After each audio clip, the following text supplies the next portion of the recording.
Hey guys, good morning. So I was on with Cap this morning, like super early.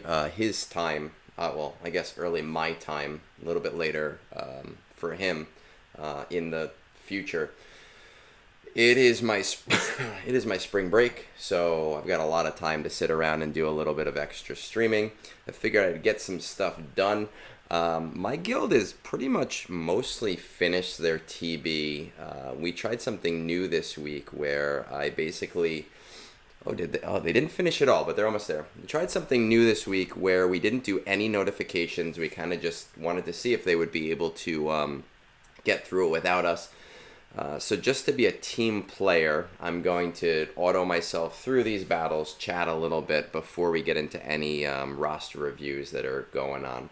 So it looks like I only have Dark Side left to go. This was finished up pretty early in the morning, like 5 in the morning. I noticed we had 3 stars at Light Side, which was really nice. And I'm guessing this finished pretty recently in the middle. Because the last time I checked about an hour ago, that was not done. So I'm just going to take a look. I only have Dark Side battles left. This one's super easy. I generally actually do my territory battles before I even do my platoons. So having platoon bonuses, I don't even know what they are. I don't even look most of the time.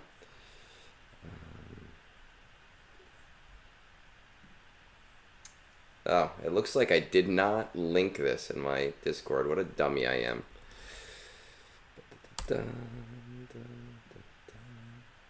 Let's fix that.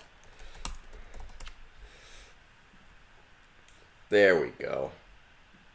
That's why I need that morning coffee, Dyer, even at 10, because otherwise I can't figure it out. Oh, there. Oh, man. I am kind of excited. We got Jar Jar. Well, Jar Jar's coming up, but I'm excited for tomorrow when I'll be able to relic my Bombardier. I'm a little bit annoyed that I won't have him for this next GAC, which is, annoying because I'll be about 24 hours off. Cheers, H2O. I think it was implied, right? We're going earlier on Thursday, based on when I get out. I think that's the assumption we're both rolling on. I don't know if any of you guys were stopped in with Captain this morning. I know we're more U.S. based, so you guys it's a little bit earlier in the morning, but we had a pop-in crowd in there. It was kind of cool. And I gotta say, we gotta step it up in terms of chatter and craziness and silliness, because his stuff gets silly and I like that. Oof.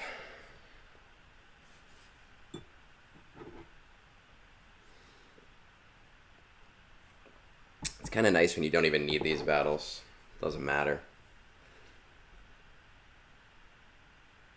Alright, perfect, man. So like right after I'll head over there. I am on the Night Sister train.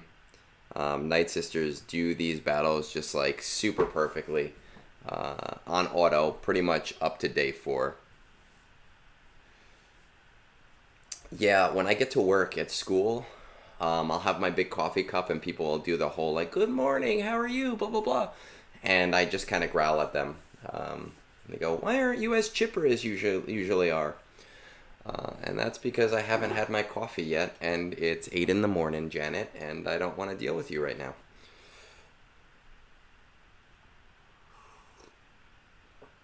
Oof.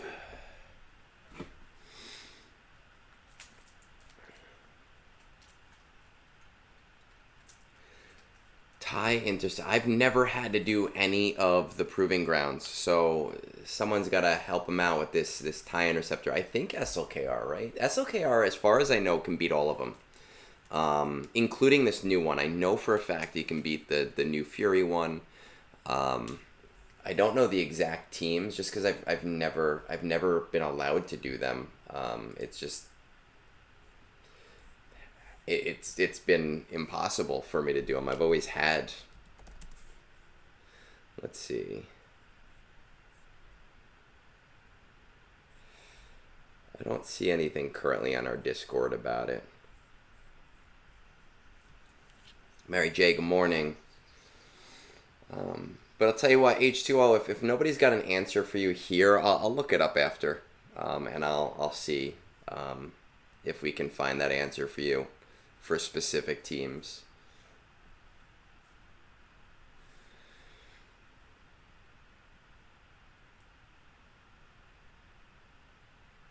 Yeah, I'll take a look after this if nobody's got an answer that works for you. But again, I'm pretty sure SLKR supposedly works. You know, one of the nice things though about doing these battles on auto is I can kind of look these things up while this is going on. So let's see.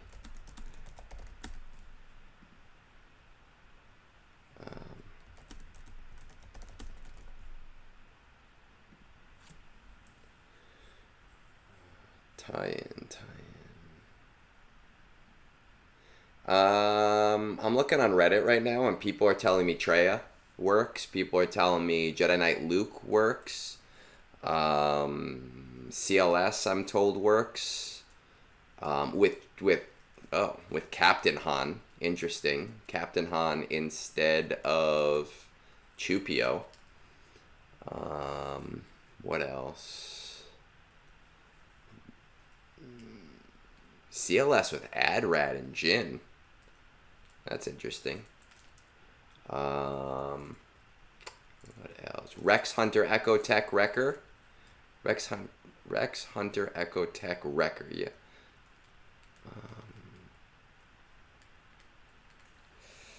I want to say it's a modding issue.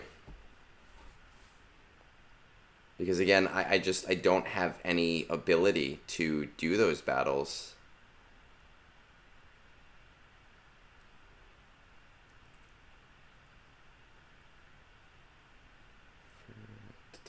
Inquisitors.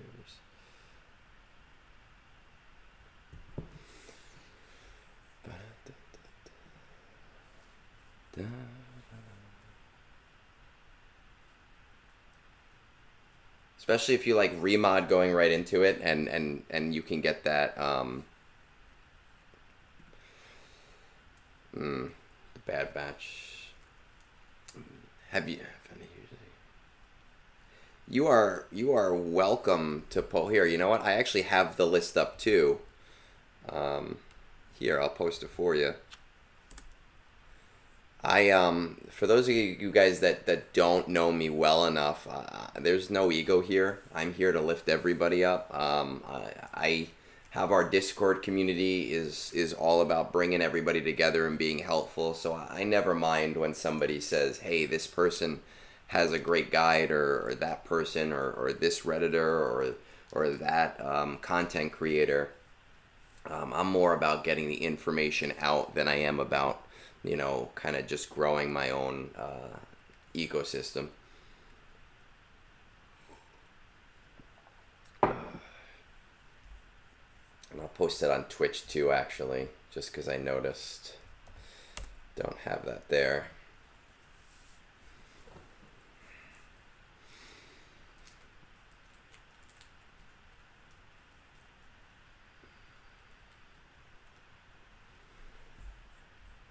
Hey, you know what? While I'm waiting for this battle to go to H2O, man, I'll post it on Discord. There you go. Oh wait, that's never mind. I posted the wrong thing. Silly me. I posted it all over the place, and it's not even the right. It's not even the right thing. No.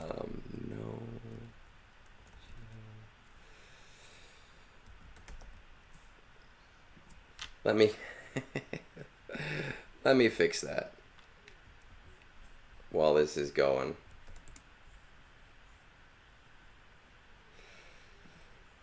I think Dyer just posted it too. That Trello board is, I think, the same person that I had posted.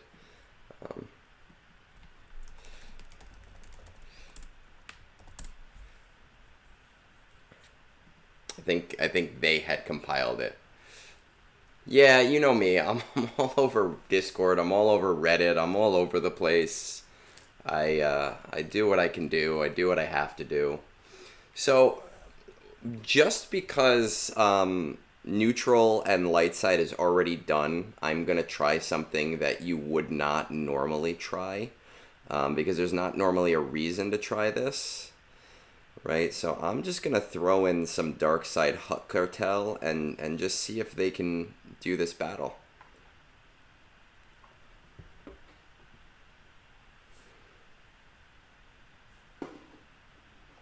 Right, obviously you would not normally do Jabba here. There's no reason to do Jabba here. Jabba has his own node, but it's already done. So we're gonna see how he fares against these droids.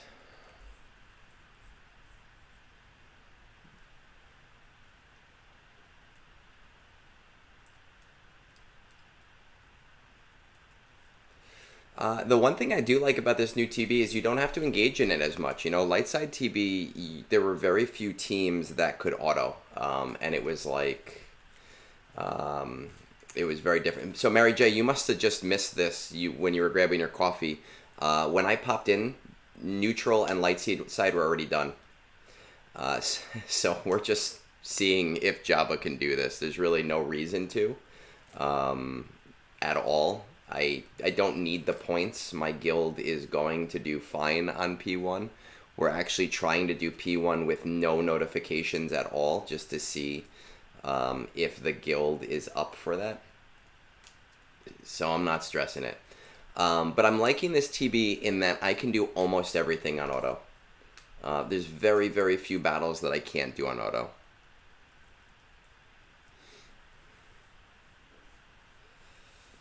I do agree that it is repetitive, but so is light side TB. The only difference in light side TB is there was some randomness in which team you faced, but that kind of sucked too, because some teams were really good against Kulani, and other teams were really good against, I don't remember the other ones, that other stupid droid. So if you guessed wrong, sometimes you kind of got screwed over. I like that, you know, for P1, my guild, we don't even really need to do the battles. If I just told everybody to just deploy, I think we'd be fine where we are.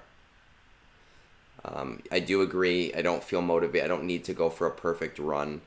But at the same time, it's nicer. I don't have to spend that time. A perfect run in one phase of the old TB was like an hour's worth of my time without with full effort. You know, now it's a half hour to 45 minutes of my time with half effort. As for Night Sisters, you know me, I'm on that camp. They're all R8. I love my Night Sisters team. They work well in GAC. I use them against the Omicrons in TW.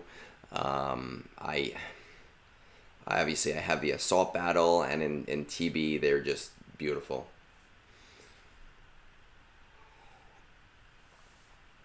Moon, I gotta get you to do the little badges for YouTube for subscribers for the different times. I gotta send you a picture of what that looks like. But they're tiny, like they're super, super small. It'd be a fun challenge.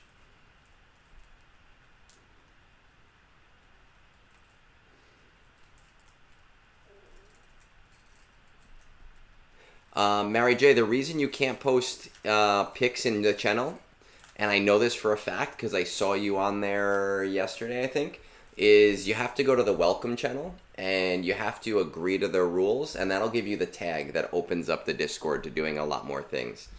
The problem with Discord is I can't keep the welcome channel completely open. Once a week passes, it kind of closes down unless I post something new there. So I'm gonna post it in general on the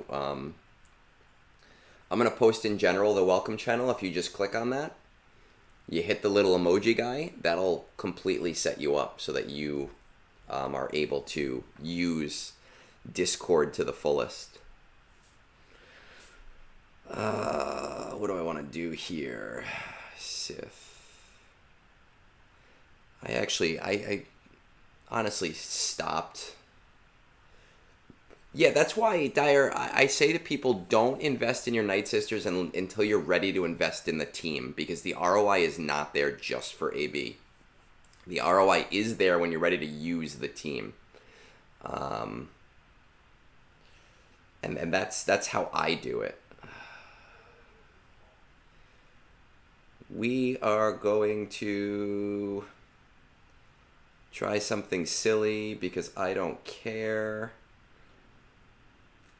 Let's see how this works. Let's do that.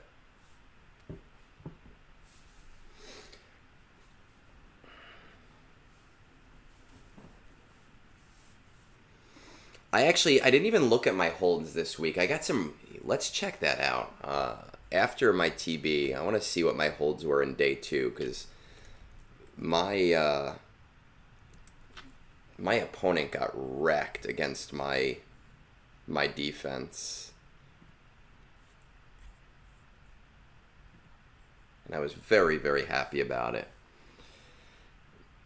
Okay, Mark is still up. That's good.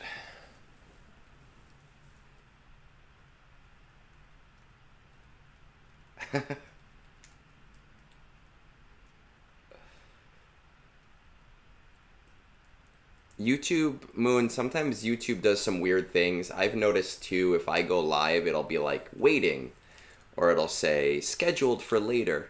And I think I still have like 3 lives that are in limbo because of that weird just thing that happened.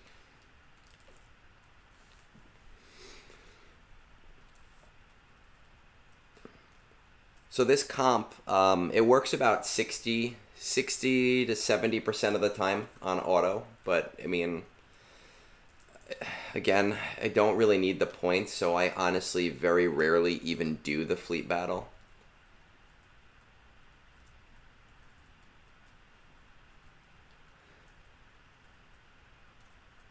The last week of 3 oh, the last week of 5s. I don't know, let me see.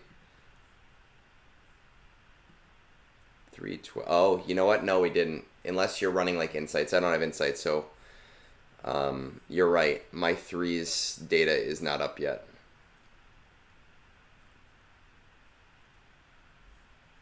So there's no sense in looking in that. Oh, I lost my damn. All right. Well, it doesn't matter. No, but you're talking about last week of 5s. Last week, the 3s isn't up yet. I had some nice holds in this 3s, and I was... I got some nice holds in this 3s, and I was curious about it. Alright, so we're just gonna... 3s is that one.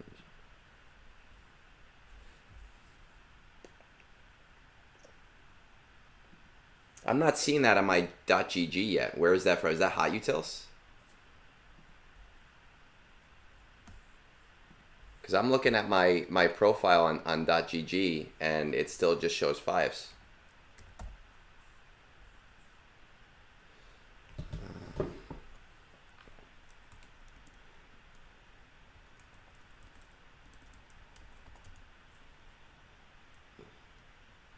Let's see. Oh, it's the 3PO bot. Okay. I have that on my, what's the command? Because I have the bot.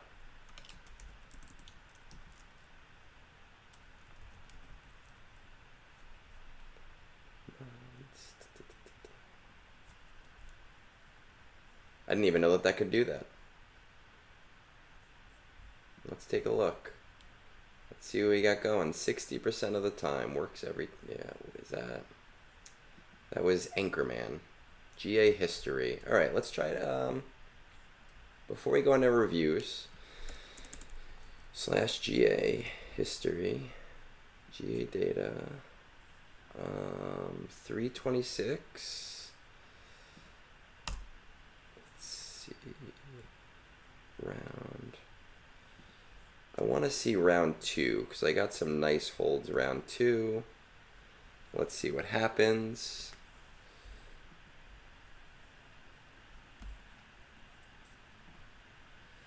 Open in browser. Does that make it a little bit bigger?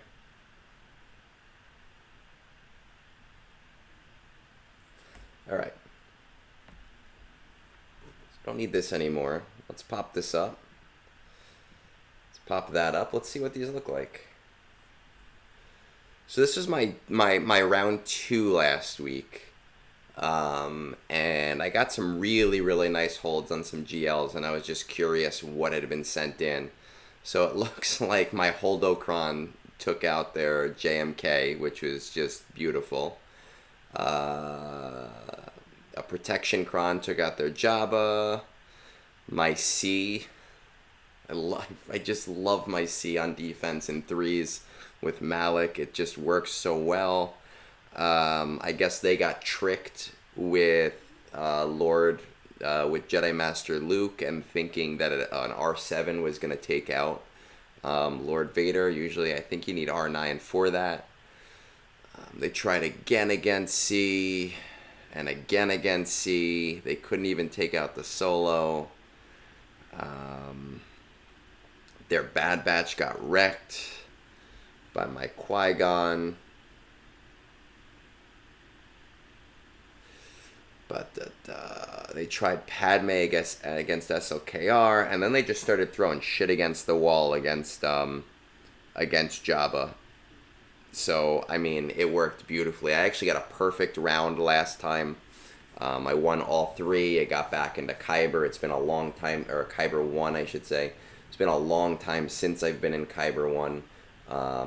Super happy with that. We'll see how long that lasts.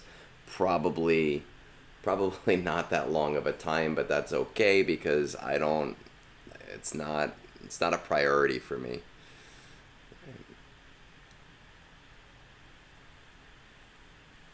I am not advocating for R9 JML. I absolutely am not. Me and Bones, we do have a bet that some people are aware of. He really hates Bad Batch as much as I hate JML at R9. And so I told him if he gets all of his Bad Batch, a full Bad Batch team to R5, and I stipulated that on purpose because just in case Crosshair comes to the game, he can do that instead of Omega. That I would R9 my JML, but he has to do it by the end of September. Mary J, you've heard me talk about this before, man. Like, it has nothing to do with it being a bad team. It has to do with the ROI on it, and I just do not believe there is enough ROI for a player like myself to get an R9 JML. If I wanted to play GAC hyper competitively, I see the purpose for it. I understand that 100%. But I am a turtle in GAC. I put every single one of my GL on defense, and I go lowest effort possible. So I kind of ride that 50%. My win rate last I checked was actually about 55 to 60%, somewhere in that range. So I don't benefit from getting a JML to R9 versus doing other things. Now, if that changes and if I decide I want to play more hyper competitively, if I wanted to play more competitively, then that would make sense. I will say that when my guild starts to do more R9 Day 5 content for ROTE, he will be one of the teams that I consider first, simply because like he's a team that will benefit me in different game modes, right? So let's see. I got a few, and I do recommend it to some people, depending on what's going on with them, right? So if somebody tells me, hey, that they are hyper competitive in GAC, then I say, all right, JML might be a really great option for them. It's just, it doesn't make sense for me to do it. So we got a bunch of reviews coming in. Let's see what we got going on. I have, 1, 2, 3, 4, 5, 6. I have 7 of them. I don't know if I'll get to all 7, but I am going to be on all week because I have the time. So I'll definitely get to them in the next couple of days. Womp Rat, thank you, brother, for stopping in with your group. It's always fun when people I recognize from streams all the time start throwing their people at me as well. So I appreciate it. Let's see what we got. Yeah, Darth Plageuis the Wise. We got a lot of themed players today. We got Plageuis, we got Kenobi, and we got Thrawn in here. So let's see. Looking for a bit of direction. I should be carrying this account next. Fully free to play, not even the Hyperdrive bundle or the Lightspeed bundles. Just hit level 85 last week and got my first relic today. Not needing a full-on review because the account's still pretty young. And I will say, I'm not always the best. You gotta have yourself on some time. Cheers, man. I know times are different, right? For me, it's like 10 in the morning, so I'm like, hey, I'm up, I'm ready to go. I will say that I'm not the best person to go to for super early game advice because I start to look at things as mid-picture and big picture, and there's a lot of nitty-gritty when it comes to the early game, and there's a ton of content creators that specialize in that. So, you know, even as you're saying you're not looking for kind of, again, mid-game picture things that you should be doing, but there's going to be a lot of little things, probably like going for Chewbacca and going for C-3PO, that I don't generally kind of focus on, and it's not my biggest area. Fleet Shard is dominated by one 6-star Executor, then the rest is 7-star home ones. As far as I know, there's no coordination. All zeros on assault battles. Currently gunning for Executor with CLS and Padme farms on the side. I am very Zeta poor, as are a lot of people, and just spent my last Omicron materials on Poggle. Currently my main teams I'm using are Palp Empire, Geos, Phoenix, Padme, and Bosk BH. I would be prioritizing CLS, but I don't have the resources to get C-3PO yet, and Chewpio isn't unlocked. Favorite character, now that's a tough one. I'm a big fan of Whitweir, Maul, SK, and the Inquisitors, but I know that they're not within reach right now. I really have no interest in the Old Republic, so haven't been grinding Malgus, Malik, DR, and Jedi Knight Revan. I intend to focus on GAC Omnicrons despite the Poggle. And that's kind of what I was going to say. For such an early account, Poggle is not the best choice. I can make a case for some late game players to focus on TW Omicrons if you're really a big TW player. But for early game, there's just one Omicron can make or break you when you start playing GAC. And TW, it's not going to really do too much for you. So that's really, at this level, where we want to focus on our Omicrons. And Captain Amazing and I, we were kind of talking about this earlier on, where I do some TB Omicrons, and he can't fathom the idea of that. But that's also because my account is in a much different place, and I have the luxury of being able to drop things on what are quite literally luxuries. As for GLs, I've got a cold hard 0, but after Executor, I'm torn with going for the Mighty Jabba or dominating by getting Profundity and then Leia or JML, which is more long term. Alright, so let's take a look, shall we? Let me just check. Yes, this is the correct person. We are going for Executor. Yeah, Wampa is a super awesome early Omicron. He does a lot of work. Treya is a super awesome early Omicron. Savage, I don't have him personally, but I do, once I finish my Gungans, I do want to do him. He's a nice, like, one-man cleanup crew. So when you're at this point in the game, you're looking for things that you can invest small amounts of resources into to give you a big gain. Alright. Executor, we're still fairly far from Executor, just from regular energy-wise. See where we're at. Jabba. Alright, let's take a look at this stuff.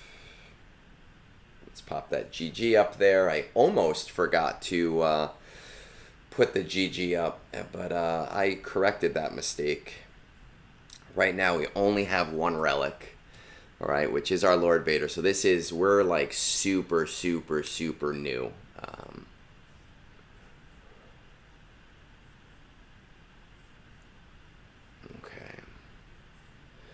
So we got to start working on that Razor Crest pretty much right away, which means we're going to need to start also working towards BAM, which I'm sure we already know. I can imagine we probably don't have them, but yeah. Let's just see. We need... okay, we need Kara. The hell is his name? Grief, R.I.P. So we're kind of in the same spot, 4 stars, 5 stars with these things. One bit of advice I really want to offer you before we get into kind of like the mid-game path is those assault battles are things that you don't want to sleep on. 5 out of 7 of them have a really solid ROI behind them and are really solid at building out your account for Zeta acquisition as well as Chirotech acquisition and finisher acquisition with the, they're not called impulse detectors, they're called injectors, right? I don't think I've ever had to farm an injector handle just because I've always gotten them from consistently doing these assault battles. And I say 5 out of 7 of them because Inquisitors are very Chirotech heavy and very Zeta heavy.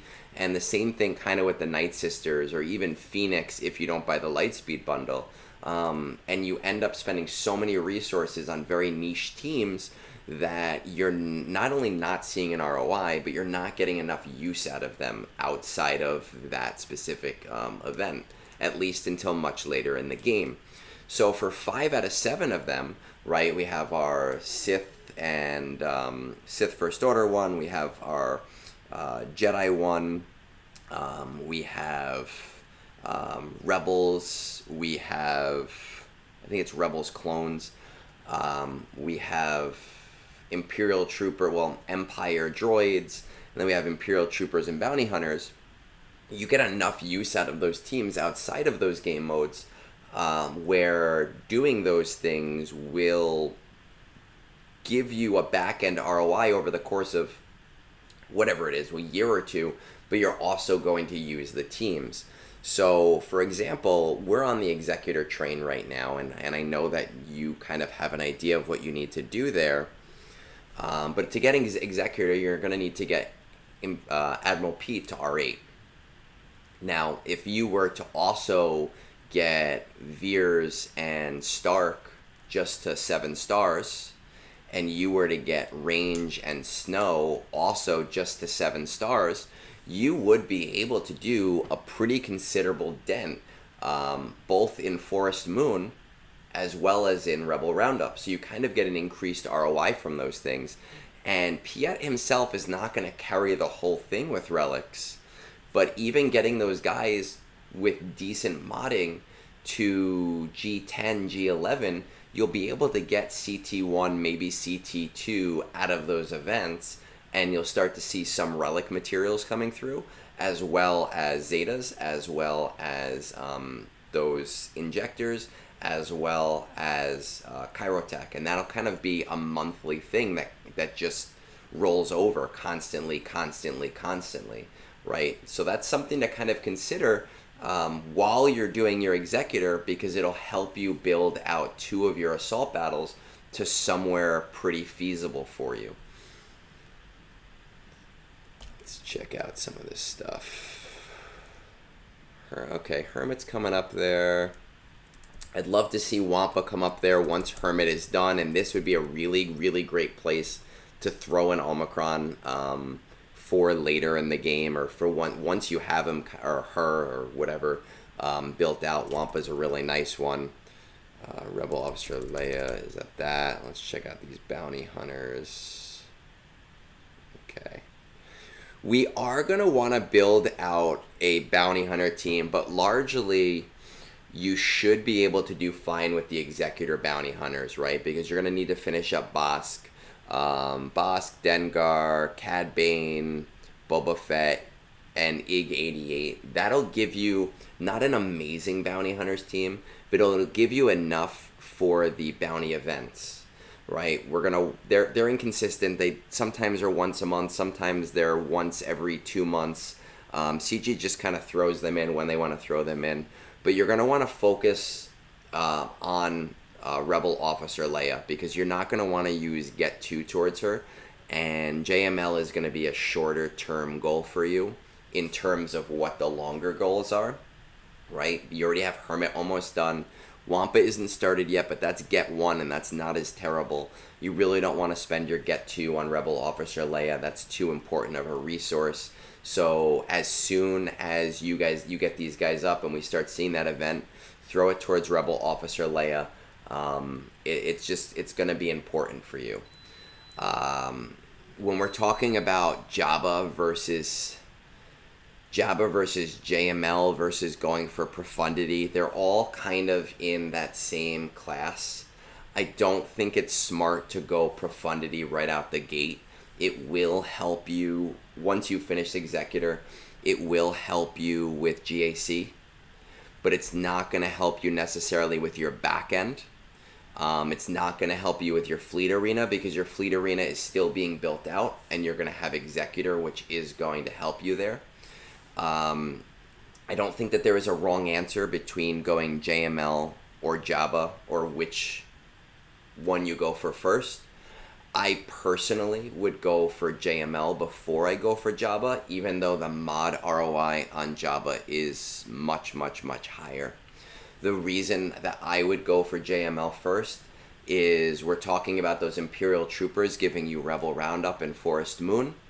Having your Jedi team and having Jedi Master Luke is going to give you both military might with a CLS team, and it's going to give you ground war, and you're going to be at kind of 4 out of 5 of the really high ROI assault battles. Okay, the last one would be Sith. Looking at your Sith, you're gonna have Darth Vader because of Executor.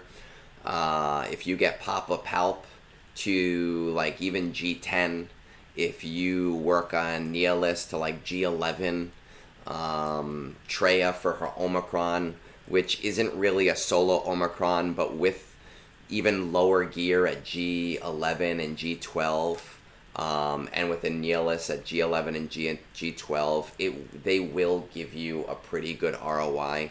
You can do CT1 on auto. It doesn't take a lot of effort. It doesn't take a lot of energy to do it. I think the first time I did CT1 on auto was with a G10 Palpatine, a G11 Darth Vader, a G11 Nihilus, right? There was no relics involved. So it's something to consider as just a really small, low-end team. But I think for you, if we're talking about midterm goals, I would be going Executor into Jedi Master Luke into Jabba, right? Once you get to that point, you will have more freedom to be able to choose what you want to go for.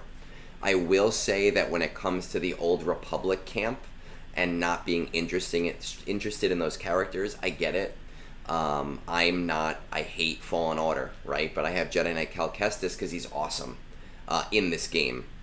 I'm not a big sequels fan, right? But I have Rey. Rey was my first GL, mostly because there was only Rey or SLKR, and I had to choose. And at that point in the game, I chose wrong, but nobody knew. I try not to look at things in terms of, do I like this character or do I not like this character? I try to look at things in terms of, is this character good and will it benefit me? I think pretty early on, Jedi Knight Revan does benefit people quite a lot, especially if you're starting to go on that Jedi Master Luke and that Jedi Knight Luke train. Jedi Knight Revan kind of helps you to ignore taunts before you get to Ultimate, and has a mass assist, and has that crazy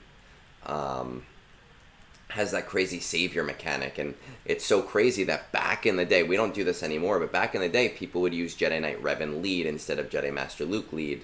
And Mary J, you kind of alluded to this earlier, where you didn't really need the ultimate for Jedi Master Luke because it didn't matter.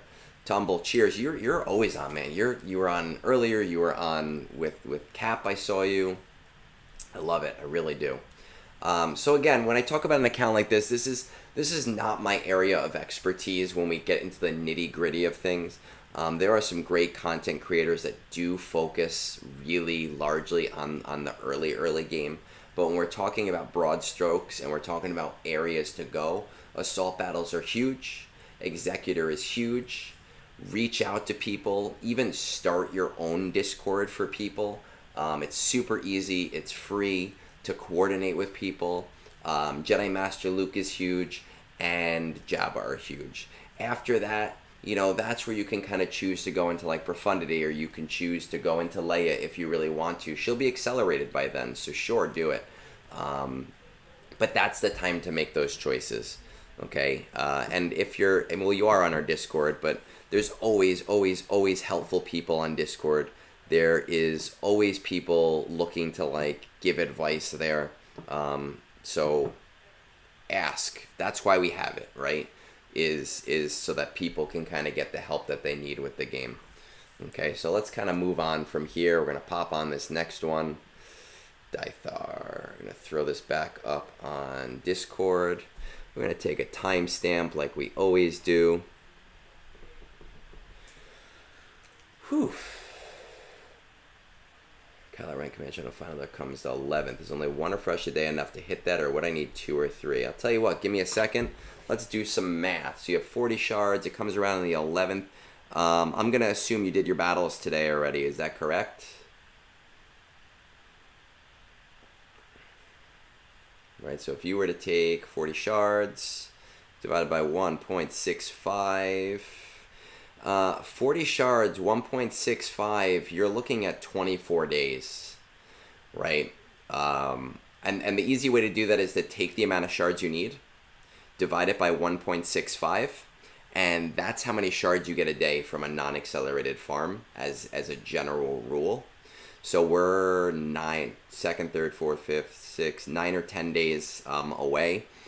Even if you do 1 refresh a day, right, that's 1.65 times 2, 3.3, 40 divided by 3.3, that's still 12 days away. So even with 1 refresh a day, you're kind of cutting it close, right? I would, if you really need to hit Kylo Ren's command shuttle and finalizer for the 11th, if that's your goal, I would recommend doing 1 refresh a day. And I would say starting on, what's today, the 2nd? Starting on the 8th, do 2 refreshes a day. And if you hit it before, then great, you don't have to do any more. But that's just to kind of give you some leeway. So if your goal is to do that, I would recommend that that's probably the way to go. But that's the easiest way to find out how many days it'll take you to do something. That 1.65 figure. 3.3 if we're talking about accelerated farms. And I think on Discord I have a thing. There's a channel called Quick Reference Math, and in that Quick Reference Math channel I have something that I've linked there that I did a long time ago. It's, where is it? Math Club, the definitive cost guide to grinding out yet another teen shard farming, and that kind of points you with like the time variables and different things, and it has a nice chart where you can kind of chart out how long things take you, or also do the math to figure out like what the multiples are. So check that out on Discord. I did it a long time ago. It's been there for a very long time, and you'll I was joking with Bones yesterday that my backlog of text posts is kind of like XKCD. I don't know if anyone's familiar with XKCD, but XKCD is like this webcomic, and everybody jokes that basically if you can think of a topic, there is a relevant XKCD for it. I kind of joke that when it comes to this game, if you can think of something math related, or something math related and important, I probably have already done the math on it and figured it out. Right, so that's just something to keep in mind. I get messages on Discord all the time. People are like, hey, have you done this yet? Usually the answer is yes, unless it's something that doesn't matter so much. All right, let's see. Don't want to get too distracted. Okay, so we got Diethar. Hey, Egnards, just returned from a somewhat long break, and I'm wondering where to go with all the new and old toys available to me now. My top 20 ship shard is all 7-star Leviathans. Lower 40s is wow, you have a very active ship shard. Is Profundities, 5 to 7-star Executors. I'm not in contact with any of them. Yeah, Mordecai, that's what I would agree with, just to play on the safe side. Rebel Roundup CT3, Forest Moon CT2. It looks like we're in pretty... it looks like we're in pretty good shape with these, but we're going to check them out. My first priority on turn was finishing Executor requirements and then rounding out strong JAC teams, G12, Watt, G12, possibly Relic. Watt really only needs to go to G12 until you start going for a JMK. Honestly, doesn't even need to go to anything. Watt's sole purpose is tank tech until you go for JMK and you need him at relics. But otherwise, he in most teams he serves his purpose just with that initial turn. Nest, Relic, Treya, Savage. Afterwards, I'm thinking about going 5-0 for a shock into GG gas with passive farms for Jabber requirements. I also have every requirement but for SLKR at 7 stars, with the last one being 150 shards away on an 8 energy Cantina node. Finalizer is ready at 7 stars. My main priority is efficient and strong farms in the short term. I want to avoid super long-term farms with painful upgrades like Rey. Nobody needs Rey, it's fine. I've already unlocked my favorite characters, JML, Jedi Knight Luke, D. Revan. Leviathan is one thing I really want to get, but I will be locked out of Malgus for a long time. Yeah, Tumble, how you approach people is super important when it comes to reaching out to your shard. I'm always polite but firm when I reach out to people, and I always talk to people about how it can benefit them. So when I reached out to my ship shard, well, actually, they reached out to me, and they were all angry, and they're like, stop hitting us, we're doing a thing, right? Kind of like Tony Robinson. And I had basically said to them, like, hey, guys, I'm trying to climb. I'm not trying to step on anybody's toes. But I don't know who's in the ship shard, and I don't know what's going on unless I'm invited into the ship shard and I can see those payouts. And it kind of built that rapport of like, hey, this guy's not trying to be a dick, and this guy isn't trying to hurt anybody. Let's get him in here. I think sometimes people get very aggressive right off the bat, and then those shards kind of shut down. And I don't advocate for that. It's not smart. It's not a good way to build that rapport. All right, so let's see. 5 million. This is about a week ago or so. So let's see where we're at. SOKR. Let me just check. Oh, at 7 stars. Okay, that's why I was like, wait a second, you're nowhere near as close as you made it seem, but that is something different. I'm going to tell you, nobody really cares about Rey. She is a low priority GL. She's good. Don't get me wrong, she is good, but more towards the end game, less towards the beginning game. Jabba's not bad. Have we got an Executor in the time since you have posted this? I don't remember what day you posted this, but it does look like it'll be coming around.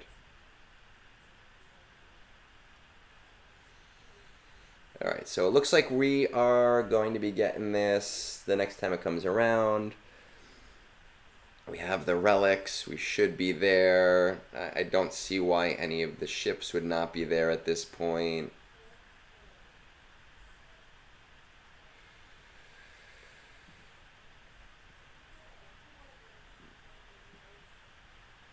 Oh, man.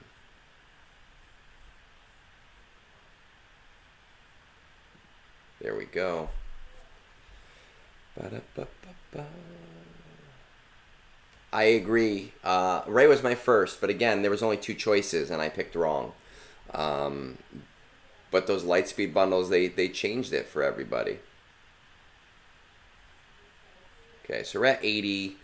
We're looking at profundities going back past 50. You know, once you get Executor, it is a good idea to contact your shard. You'll most likely be able to get into the 40s no problem, which I think is 50 fleet crystals a day, which is not a terribly large amount. I would like to see you get into the 20s and get towards the top. There are people climbing with Executor still. Like, still in my shard, there are people climbing to 1 with Executor. There are video guides on that. I have never tried it, but it involves the triple attacker route, and it involves, like, I think an Ig-88 at R8 to do it. It's something to maybe look into if you want, you know, to get to the top of your shard quickly. But it'll also require you bringing Executor 7 stars right away, which doesn't really seem like it's going to be the most suitable option for you and where your account stands right now.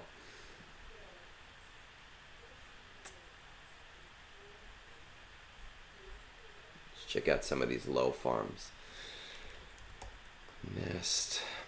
I mean, I'm going to be honest, my nest isn't even relicked anymore, as if you can unrelic them. My nest isn't even relicked. She was really great for a long time, and she's kind of fallen out of prominence. I wouldn't really put too much value towards her. Trey is great. Nihilus I'd bring up for that Treya team, 100% at least to G12. You've got the Savage one. Let's check out these guys.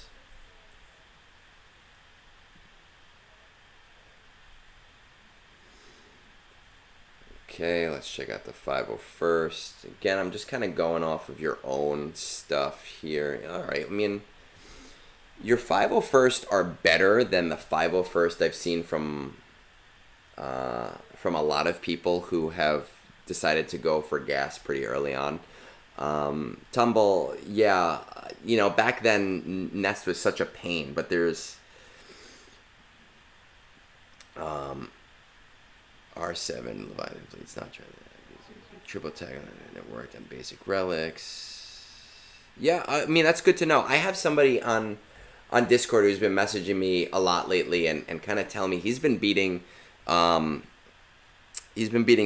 Leviathans with a 5-star Executor, and he says it's not super reliable, like it's 50 or 60% reliable, but I mean, there's a lot of videos out there, and there are things to look at in order to move ahead, but knowing that the people ahead of you, they're going to hit you, obviously, so you're going to get hit pretty often.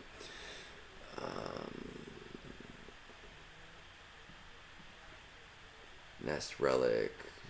Try a Savage already did. Gas, passive arms. Let's see Jabba.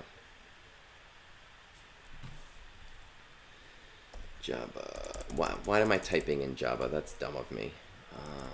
Skiff. Bosch. Cursitan. Phoenix. We're going to look at a few things here. Chimera and Science.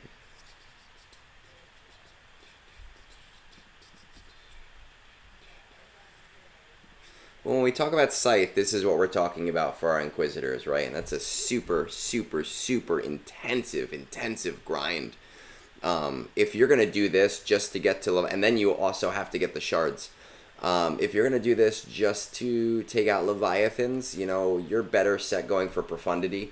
Profundity, again, you're not going to win 100% of the time, though I've heard that if you put Mark 6 in your opening lineup, it's fairly reliable of a win. So I think that that's a smarter option for somebody with Inquisitors like these Inquisitors for a shorter term game, especially if we're going for Jabba, because you'll kind of be building out some of the same stuff.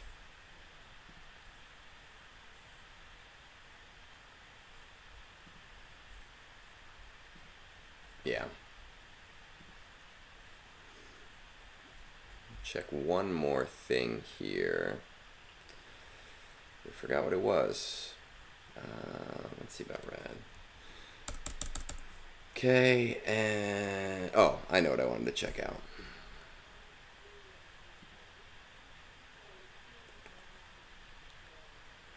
Okay, so here's what I think I would do with this account overall. First of all, I'd go for Executor because you're already there. Well, you're not already there, but you're kind of already on that path. And I think going, having something... Well, yeah, you are already. I'm thinking of the last account. You are already there for Executor, so I think that you might as well just do that. You might as well finish it up. I don't know if I take it past 5 stars actively, right? If you want to take it to 5 stars actively, I get it, but I don't know if I take it past 5 stars actively unless you really are committing to doing a ton of battles each day in Fleet Arena and really learning that counter early on. I do not think that it is the smartest route to do that right now. I don't think you'll get an ROI on it. So I think 5 stars may be the place to stop. And you can do that over the course of like 2 or 3 months. I think that while you are finishing up going for gas, right? GG gas, which I don't think is a bad option just because you're still shard farming right now. So working on gas, but shard farming for Jabba is a really good idea. It's going to help you with your modding, which is overall going to help your account. But it's also going to put you in line with profundity as well. And I think profundity is going to be your better option to prioritize for later on, right? It's a little bit more reliable against Leviathans than Executor is, especially if you start to invest in Mark 6. Okay, so we're going to kind of see, I'm assuming you don't have it unlocked yet. Yeah, but it's something that I would maybe strongly consider slow farming to get it ready. Look up the videos. I didn't believe it myself, but basically like Leviathan is hard-coded to go after that Mark 6 right away on its own anyway, so it doesn't build up as much TM. Again, not super reliable, but more reliable than that Executor. And it's a newer ship, so when the next fleet comes out, you'll be in a better position to take it out rather than with a 3-year-old fleet. I understand the apprehension to bigger farms, and this is something that I say kind of a lot when it comes to JML and Zavor. Yeah, believe it or not. I'll get back to that point in a second though, but see now I can't read and type at the same time. Oh, so once you've gotten JML and profundity, once you've gotten JML and Jabba, you're in a better position to choose your farms more carefully because you've built out your ROI for the account. And you might move faster by going for GLs, but you don't necessarily have to do that. But I do think Jabba is like a hard need for you. And because you're still shard farming, you can work on GG and going for gas in the meantime, right? Working on their gear while you're working on the shards over here. That'll give you like an easier short-term farm.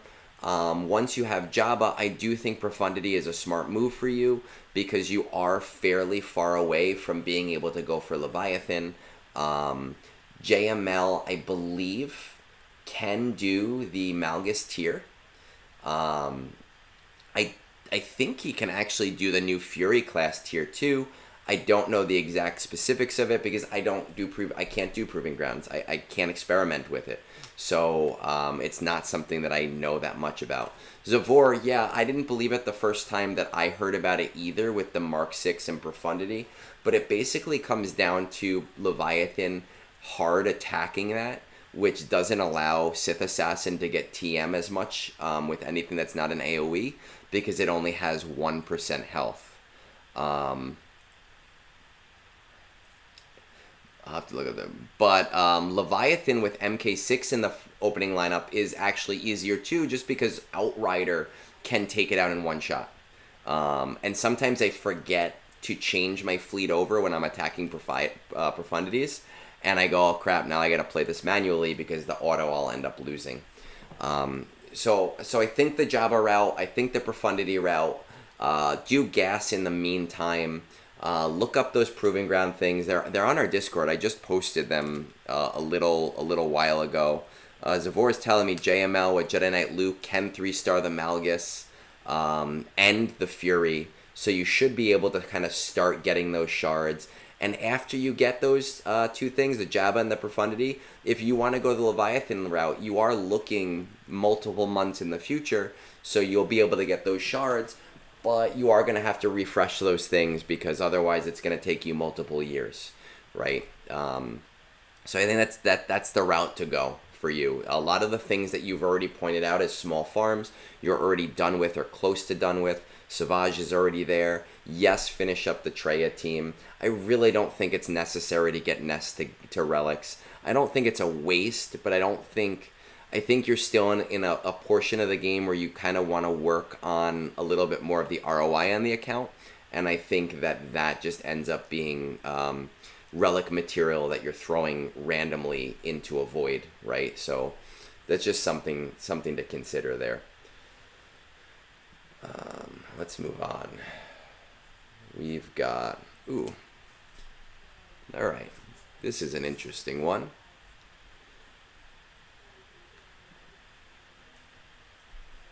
Let's get our time right, shall we? 1 hour and 4 minutes. And if we stall, like I said, we stall really nicely, I might be able to do my tier 2 TB. Before I do this one, I'm actually just going to log into my game super quickly because I want to make sure that they did do their stuff so that I don't have to worry about yelling at them to get to 3 stars, though my other TB guys should be on top of that. So let's see. Alright, they got like 12 million left to do. That's fine. Let's see what we got here. Hey Egnard, heard about you from C Squared, who I reviewed Sunday? I think on Sunday. Or Friday. No, I did on Friday. He's my guild leader and watched the roster review you recently gave him, and I was very impressed. My account started out with more passion than direction. I started Shaq 501st Clones, GG Gas, NS, love my NS, Padme, JMK, who will be unlocked in 2 months when we get our last watch shards, 6 Zetas, and relic gear saved up already. Currently, I've been building up Bad Batch for the double benefit of making my negotiator fleet even stronger, and for LV. Sir Geoff, are you here right now? I'm not sure if you're here, but if you are, because I know you were thinking about popping on live for yours, I have questions. And if not, we're going to just make some assumptions. GAC Chromium 2 at 3 million, Fleet Arena 10 to 20. There are 7 Leviathans, 2 Profundities, rest of the top 40 is Executors. Oh god. Rebel Roundup, Forest Moon, Places of Power, Military Might's not terrible, Ground War, Secrets and Shadows, CT2, Fanatical Devotion. What I'm looking for is how to improve in TW, since that is my favorite game mode, and I don't have a second fleet, but far from any of them, so which fleet should I farm in the background? Alright, let's... okay. So the reason this guy's guild leader came in on Friday, and he was also a player who was really into their passion farms, and I guess what impressed him was that I wasn't telling him to get rid of his passion farms, but tried to work around that. So we're going to try to do the same thing here and see what this account looks like, even though it's obviously not an account that I would normally want to play. Let's see. So we have Oh, all right. So we're doing the Marauder thing, and that should start working out for you pretty nicely fairly soon, because you're working on Bad Batch for Lord Vader, which again, not really the route that I would go, but it's the route you went. So we are going to allow it. See, I want to check out these Night Sisters. How far did you take these guys? Night Sisters. Okay. I'm assuming your modding overall is not super great because you're a newer player. You know, with Merrin, you don't have a lot of options with your mods, but you don't really need any speed secondaries. I really actively tried to get rid of those speed secondaries for here.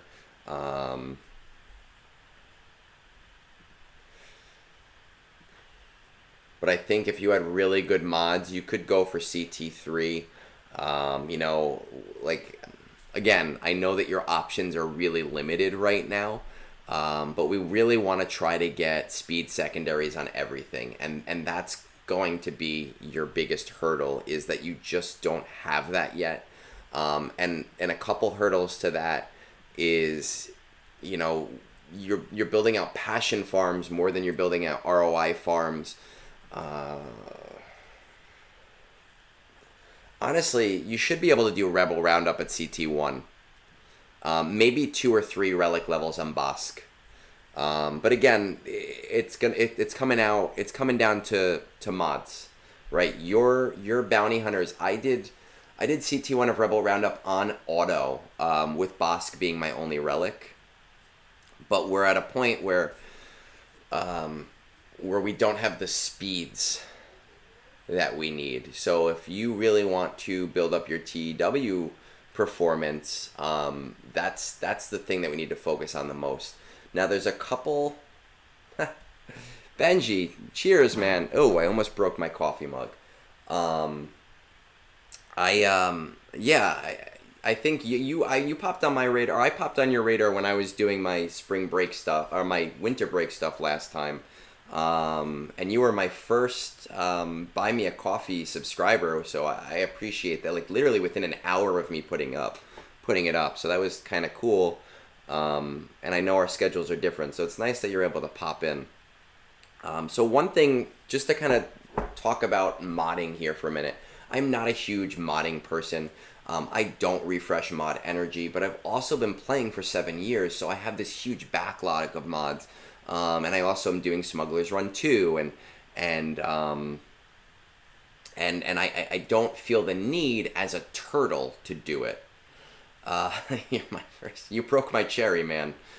The basic rule, and I want to outline this as the basic rule. Okay, so for someone who's not big into modding, and clearly you're not big into modding even more so than me. For someone who's not big into modding, the general rule is every character should have an arrow that has a speed primary on it, and every secondary should have speed on it, right? Anything else, for the most part, is trash. Now, again, I am telling you that is the general rule, because there are a handful of characters where that is not the case, right? For example, Merrin. Speed is useless for Merrin. You don't want any speed. Having a mod on her that has plus 14 speed is a waste when that mod can go to someone else who needs that plus 14 speed considerably. Jedi Knight Luke. If you use Jedi Knight Luke as a leader, you want no speed on Jedi Knight Luke. If you want him as an attacker and not the leader, it's not as important, but you still want speed. C, you want speed, but you don't really need a speed arrow. You want like a high health arrow because you just want C to survive. So there are a couple instances where you don't want, you want no speed, but for your specific case right now, where you are in the game and not wanting to learn every specific instance, if you follow the rule of every arrow has a speed primary and every secondary has some degree of speed on it, you will be in a much better position than you are in now. And that'll help you to build out your assault battles, that'll help you in territory wars, and that'll help you in GAC. The thing that I'm seeing right now is that your teams are just not as fast as they should be, even for this point in the game. So what ends up happening is your teams aren't able to do the things that they should be able to do. And that's where the problem is. So for where you are in the game, you might want to consider refreshing mod energy maybe just once a day. You don't want to spend all of your energy towards it, but you need to build up your mods a little bit. And you'll be it'll help you so much. Now your teams that do have better speeds, right? Let's see, sort by. Can I do that on this? Yes, I can. Let's take this off. Correct, right? So a speed primary on an arrow, you cannot get a speed secondary. So don't try to go for that because you can't. Right, so you have characters like like Grandmaster Yoda who do have some pretty good speed mods on them. What I would really highly recommend is in the short term, just, you don't need to prioritize your bounty hunters right now. They're not a team that like you need them to be crazy amazing, but they're a team that can get you CT1 in Rebel Roundup literally right now. What I recommend you do, if you don't have hot utils where you can kind of just save sets, is all of your characters with the highest speed, save a set in the game for them with their current mods. Then save a set for all the characters that you're going to be using for different assault battles. That way you can switch mods between them quickly without having to remember where they go in the end, right? Because if you just put speed mods for Rebel Roundup, you will be able to do that at CT1. With what you have right now on auto, you will be able to do that. You just don't have the speeds to be able to do that. And it doesn't seem like a big deal, but when you're talking about 10 of each Kyrotech each month, right? And I always forget the names. The injector handles each month and 2 Zetas each month. That shit adds up really, really quickly. No, these guys are not going to do it right now. But, I mean, when you have Lord Vader, he'll probably be able to do at least CT1. Let's check out these scoundrels. The same thing probably with Secrets and Shadows. Now, you're already doing CT2. And with Merrin, you can honestly do CT3 relatively low. But you do need good modding for it. Based on your scoundrels, you should be able to do Smuggler's Run 1, which is giving you a healthy supply of some like of health mods, as well as a healthy supply of mod upgrade materials. Not a ton, but this should be enough to be able to get through that even on auto, so not too terribly worried about that. Let's see. Ground War, that is Jedi. And you'll have JMK. JMK I don't think can do CT3, but you'll be able to do CT2 with JMK on Ground War. That should help you out a little bit. Let's see, Rebels. Can you do CT2? Okay, you can do CT2. Yeah, like that shouldn't be a problem. Okay.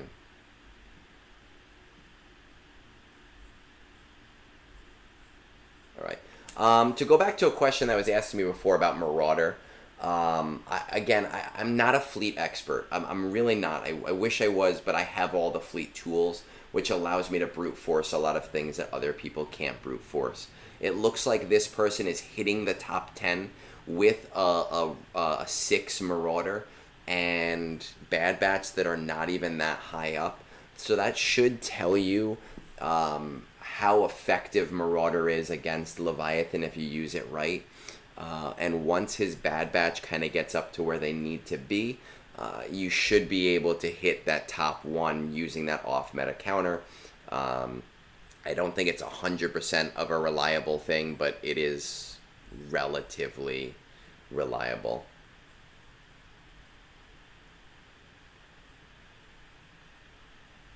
I think you probably can too, but if you look, right, like they're like level 1. I mean, let's see. Let's take a look here. Because I would like for us to get places of power as well, right? These are just really quick back-end ROI. Actually, this is... I'm glad you kind of bring this to my attention, because I kind of went backwards on this. If you do Papa Palp lead, Darth Vader, Darth Traya, Count Dooku, and honestly even Savage, you can probably do CT1, and again it just comes down to remodding so that you have speeds. I used to do it with no relics. I did CT2 of Places of Power. I did with my first time. I had like a G9 Darth Revan, a G11 Emperor Palpatine, a G12 Nihilus. And it was super easy to do. This just is going to come down to modding to get to CT1, right? Just kind of switch over those mods, and again, it's worth it because it's going to be super cheap for you to do. I would recommend doing the lead Zeta, But I guess you could try it without the lead Zeta as well and just see if it works. But I would highly recommend those two things because it's going to amp up your ability to get these passion farms, right? So your passion farm right now is you're waiting for JMK because of Watt, which is going to be more of a short-term thing for you once you unlock Watt next month. I don't really recommend LV as the next one. It's just...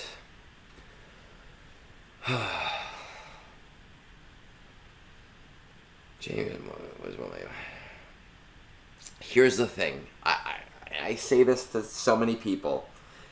Jabba is just so important to a player fairly early on, especially a player like you who wants to do passion farms, right? I'm not telling you that you have to do certain things. I'm not telling you you have to go this certain way that other people are going. I'm not telling you you have to follow the meta. But you're already noticing a severe lack in your ability to do the things that you should already be able to do. And Jabba is going to help you considerably. I know you want to go all in on Gungans. And I know you want to go all in on Queen Amidala. But, I mean, realistically, when we look at your account, right, just pull this up, 3.3 million, you're not getting Queen Amidala because you're not doing hard mode.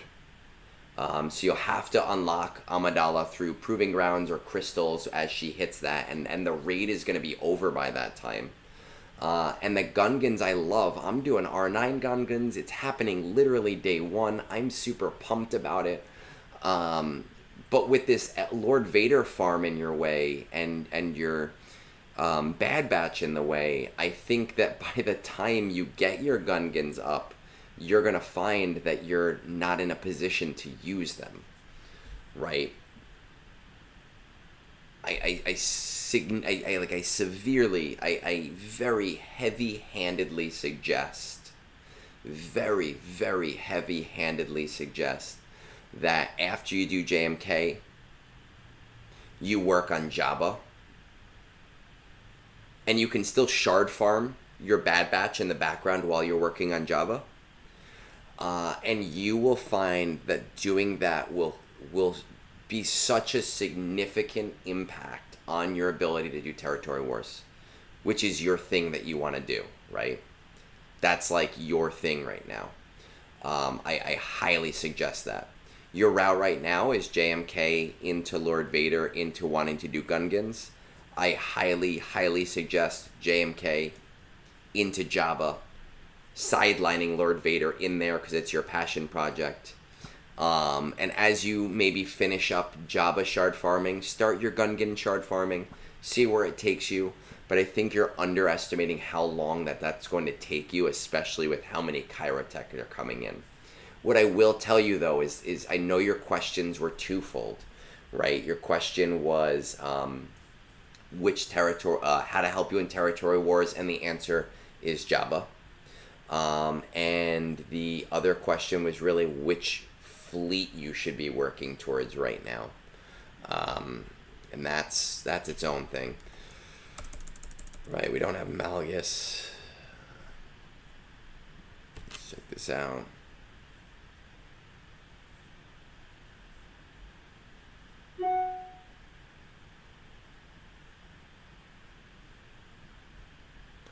I think that if you were to do a smart play, you would be doing Profundity and Jabba, right?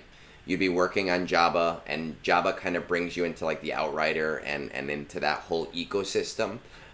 They play off of each other really nicely. Leviathan's kind of out of the reach for you right now because of the choices that you made, and that's fine. It doesn't matter. It's not that big of a deal. But I think that Profundity will benefit you largely a lot more than Executor is going to allow you to move ahead. And I think, again, your passion route of JMK into LV into Gungans, I get the passion for it, but my strong suggestion would be JMK into Jabba, sidelining LV and slow farming him as you're doing that, still getting on the Bad Batch train. You need it for your off-meta counter. You can start your shard farming for Gungans, but because of just how many Chirotech it's going to take you, I just don't think you're going to see a return on being able to really do anything considerable with them in the raid in any reasonable amount of time. So when I talk about like these more passion related accounts, it's hard for me to kind of say, hey, do this, do this, do this, do this, do this, just because, I mean, I don't want to tell you not to do the things that you don't want to, but I really strongly would consider Jabba into Profundity. I think you'll see such a return because your modding is the issue right now, right? Modding is the thing that you need to focus on right now. Being able to have at least some degree of speed on all of your secondaries. With that said, your pilots, if you're using pilots only to pilot, the actual speed on those mods don't matter for the fleet itself. Just that it is a 6-dot mod, right? So if you have a character that's not a great character that you're not using, but you have them as a pilot, maybe just make sure they have a mod at 6-dot, but not the best mod. But that's where your concern is, and that's where you need to be right now in terms of gameplay, is really focusing on going through your characters that you're using and making sure the very basic idea of speed on all secondaries except for the arrow, right, where you'll have a speed primary, are there. Okay, so we're gonna kind of stop it there with that one, because there's not, when we talk about passion, I know ever since I started the Jabba counter, and I gotta thank Moonborn, who I don't know if he's still here or not, because he's over in Germany, and time-wise he does so much of my like graphical stuff, and I in the beginning I didn't even ask him, and he was just like, hey, by the way, here's this, and hey, by the way, here's this.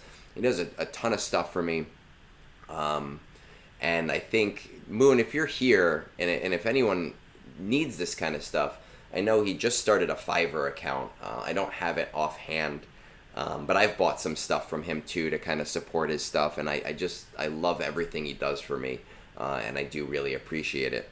So I'm going to stop that review right there, just because there's not too much I can do because it's a passion thing. But seriously, modding in Jabba will really help you out. What I am going to do is I'm going to take like 60 seconds to go grab myself, not fresh coffee, I think my coffee is off, but I am going to grab myself some water. Moon, do me a favor, post your 5. I don't know if there's anybody here who needs that stuff, but if there is anyone who needs like some light graphical work, he does just amazing stuff for me. If you're not in Discord already, it's in my Twitch, it's in my YouTube. Pop in, join us. I think we hit 700 members this morning, which is super cool.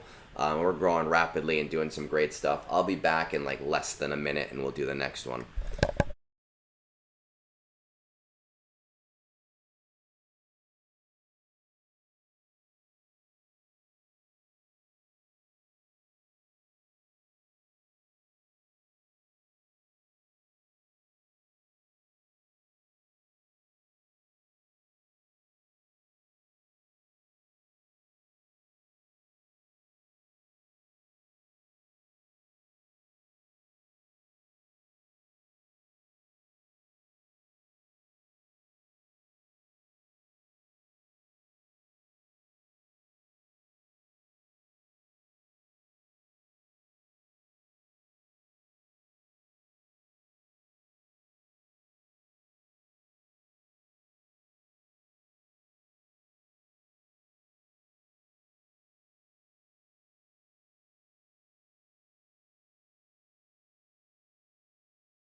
All right, we are back.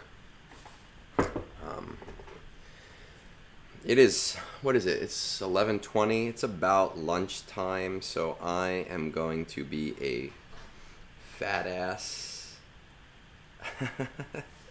Yeah, Moon, you got to do me a favor. And I lean on Moon so much for graphical stuff. Moon, I need a big graphic for me for when I'm away for a minute, and just to say, hey, I'm gone. Something like super, super, super silly. I'm going to be a fat ass, and I am going to start a group order with my wife on DoorDash real quick. So I'm here. I'm chatting. It'll take me maybe about 2 minutes, and then we'll get going again. Did I have a goal of 70 followers? I didn't even know. I did not know. That's kind of cool. I'm mostly on YouTube, and I kind of back end the Twitch stuff. Let's see. I think I'm known for eating salads on stream, so I guess I'm getting a salad today. Group order. Start a group order. Does anyone else want a salad?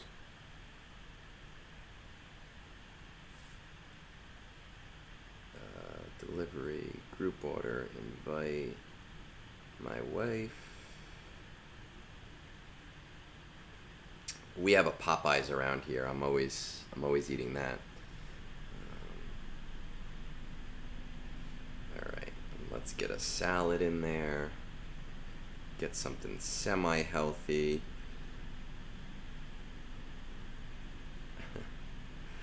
Let's see. Oh, my normal order is not here. That's not good. Let's see. Build your own salad. Build your own salad. What do you want? Do you guys enjoy watching me talk about my lunch? Tell you what. Let's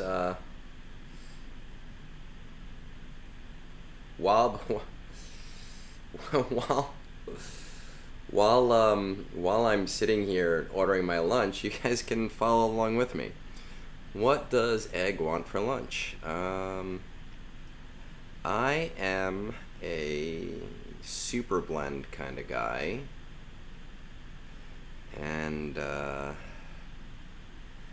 4 toppings.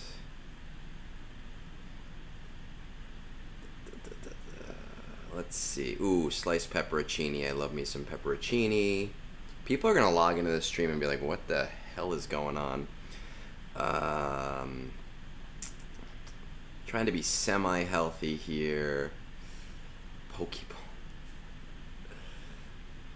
Salmon. Oh man. No, I'm dead set on a salad right now. Another time. I like cilantro, but not really as a... Oh, cranberries. The cranberries are very good. Some chickpeas. Are there olives here? Do I see olives? Olives. I don't even see olives here. Olives. There's no olives. How are there no olives? What the hell? I have to write them a strongly... Ooh, pickled onions. Let's do pickled onions. And they have a spicy vinaigrette that I like. Where is it? The Poblano. I think it's the Poblano Ranch. No, it's not the ranch.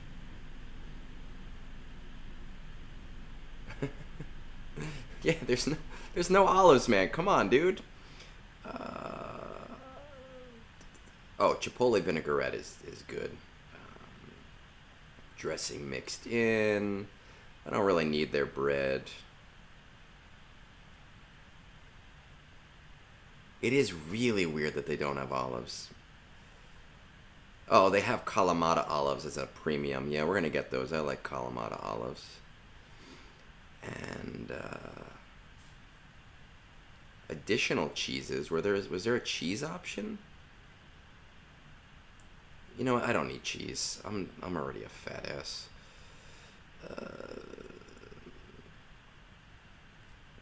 Don't need that stuff. All right. Okay. All right. I'm going to pop this over to the order screen where all my personal details are. So we're going to take that off of the screen.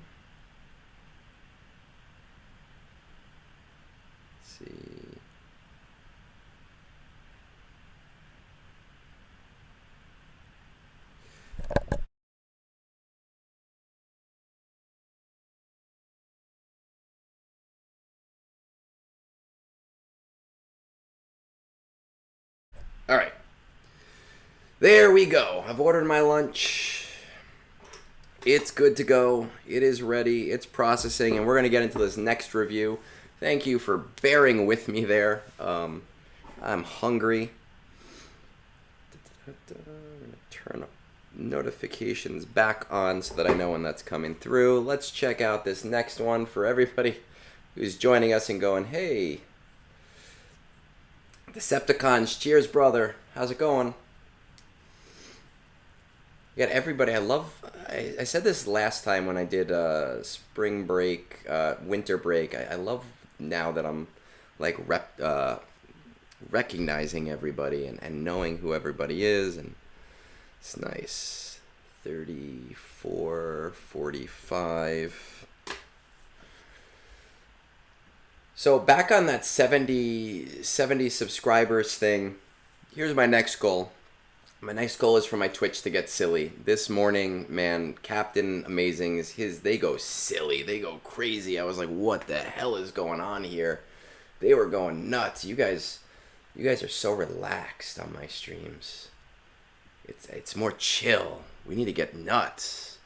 We will when Jar Jar comes out, though. I'm telling you that. That is going to be a day. That will be a day. All right, let's see.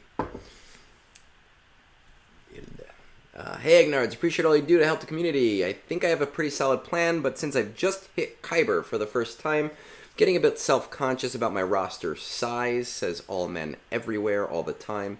As I say later, I want maximum growth speed, so that's my approach. Fleet info, my top 20 in fleet are almost all Leviathans. I have no idea what that. It's probably some weird in-house drink that they have. I don't know. I'm in Jersey. We have like weird health trends over here. One site that does a daily climb, 2 profundities, an executor, no more Leviathans further down. I have no fleet shard. Contact Discord. Do it. Please contact your fleet Discord. Somebody did that. I think actually Sir Geoff, who we just reviewed his roster, just got in touch with his fleet shard yesterday, and he was asking about how to do it on Discord, and it was super easy, and he was like, oh wow, that was quick. They let me in. It was great. I cannot beat Leviathans as things stand, but I also haven't tried to build up any counters either. As far as I know, I can't really get to them. Assault battles, military might, ground war, and so we probably have JML. My plan. SLKR, I'm on T3 of the event right now, so we're already there. Yeah, you're in the south, man. That's where all that food is. But I live near a Popeyes, and we do order Popeyes a lot, and that's why when I went to the doctor yesterday, I was not happy with the scale. SOKR, Executor, Jar Jar Rush, Next GL. Leia is the Endor raid is still around. Otherwise, JMK, I'm roughly equidistant from both, so I'm happy to delay this decision. Afra, I got a free 7-star Sana, and also want her as a semi-reliable Jabba counter. Quadmay team, thank you for using the UA, because Quadmay never misses leg day. I'll get her within 6 months. I want to work on her ASAP. GL, the other one between JMK and Leia that I didn't do earlier. So you have kind of like this weird, it's like a build your own adventure book of farms you want to do. Leviathan, it's a wedding game for PG. Could be earlier or later in the plan. Finish my Sith squad, Savage G12, Nihilist G11. Alright, let's see what we got here. Mordecai, I feel that, man. There are no good wing joints by me. H2O, who may or may not still be in the stream, he lives pretty local. We're going out for beers on Thursday. He, I think, has told me about 1 or 2 wing joints. I actually sent him one that I went to a few weeks ago that had like suicide wings on them, and they were barely hot. I need my food, boiling lava, burn me down to the ground, stop me in my tracks hot. And I have been disappointed by every wing joint within an hour of here. There's a place by where my in-laws live. They're about an hour and 10 minutes away. And anytime I go up there, we get wings because they have the kinds of wings that I crave, which are the nice big ones that make me regret all of my life decisions. All right. Yeah, during COVID, we went up there all the time just to get wings, and it was a much quicker drive because there was no traffic. So I'd fly down there super super quick. All right, 7.4. What are we climbing with? Yeah, man, that place in Wayne, they did not have, their wings tasted fine, but when you tell me they're suicide wings, I expect a lot more. See, we got profundity. All right. Okay. Well, we'll look through this way.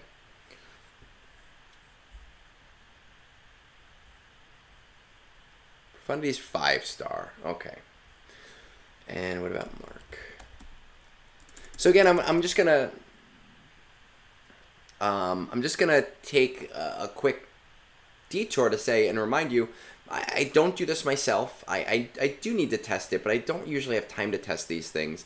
If you throw, and I know your profundity is only 5 stars, but once you hit 7 stars, if you throw Mark 6 into the opening lineup, I'm told it's not like a reliable counter to Leviathan, but like it's consistent enough for climbing.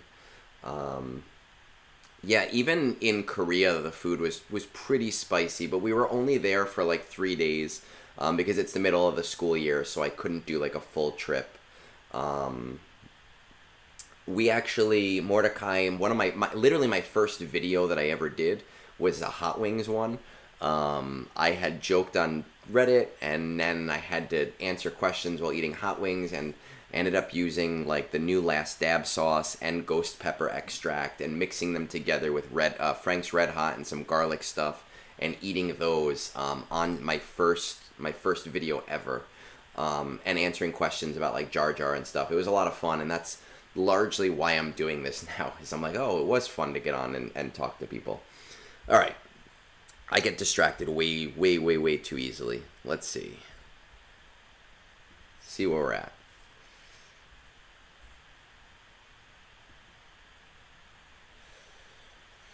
Okay, 2GL SOKR is en route, right? Where, let's see, this was a few days ago, so let's see if we got him yet. Oh, why am I typing in?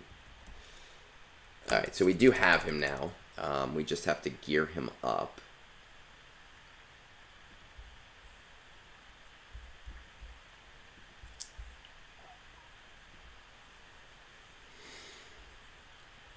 Let's check these out. So we got both the Lightspeed bundles. We have this Sith Eternal, pretty far.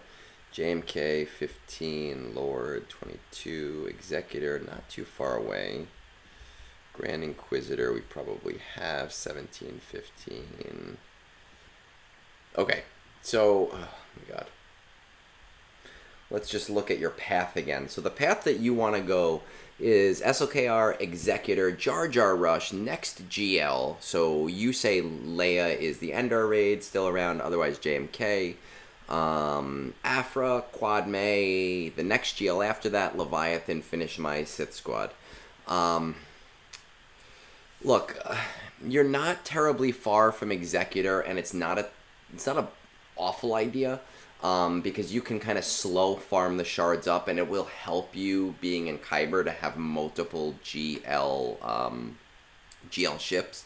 But I just think you're a little bit misguided on where to go with like Leia and JMK.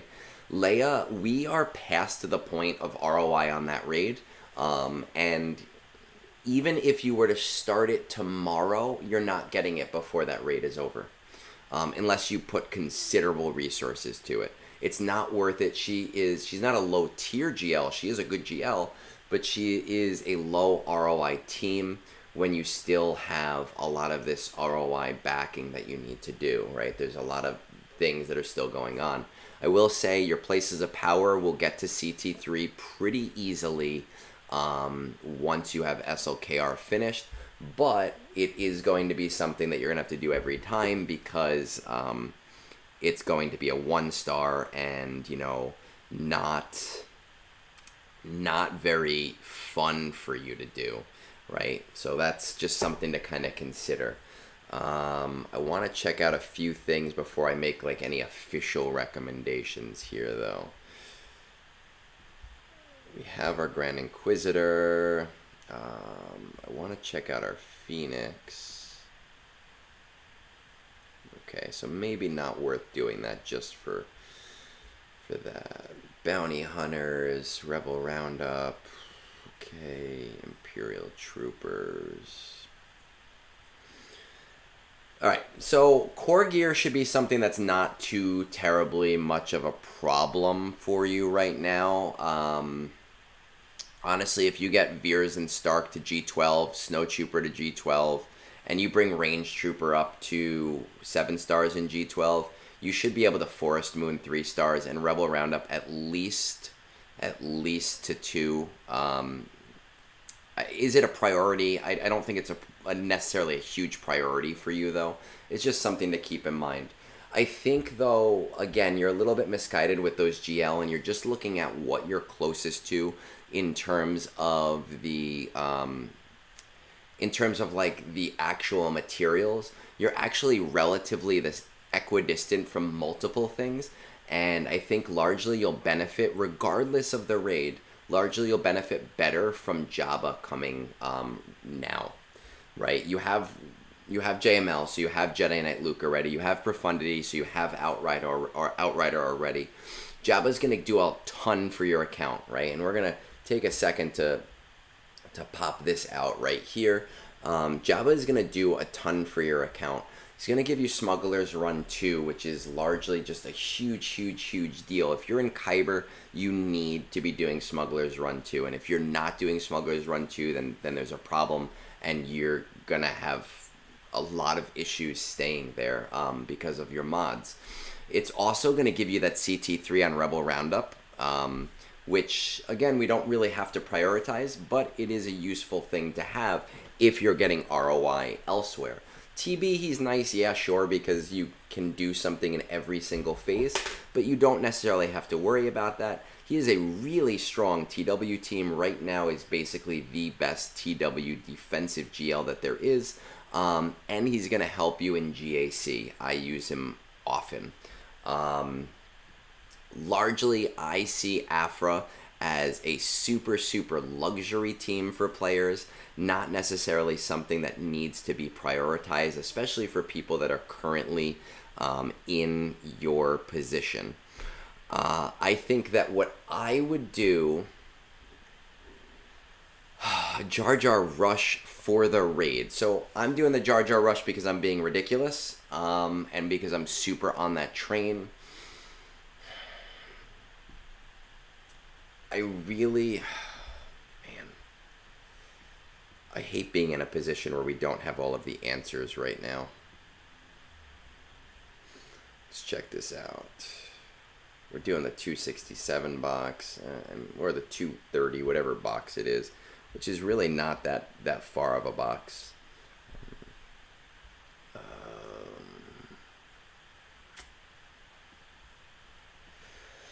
I think that if I were you, I would do SLKR.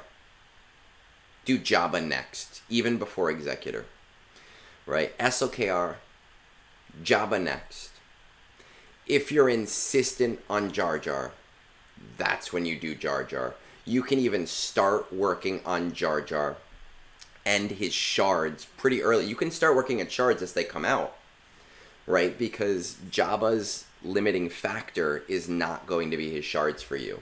So you can just do 5 battles a day on each of those. And, I mean, let's see how far away they are, but yeah, already at 4 stars.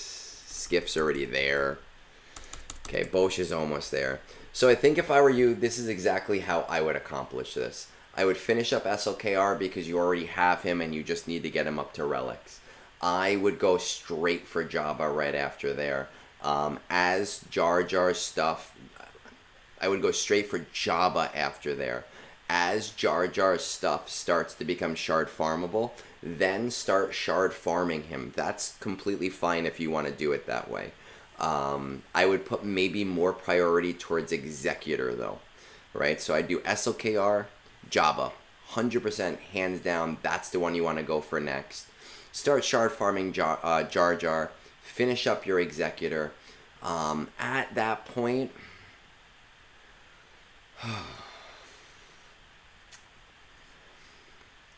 I mean, you're going to have SLKR, so when we're talking about Leviathan, you should be able to do like the Malgus PG if you don't have Malgus already. I know for a fact that SLKR can do the Fury class, so you're going to start building up those shards, and you'll be able to start kind of slowly working towards that.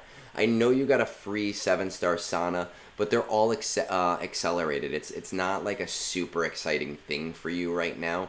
It's just something that you kind of got, sort of. I would maybe... You're going to get Quad May in 6 months.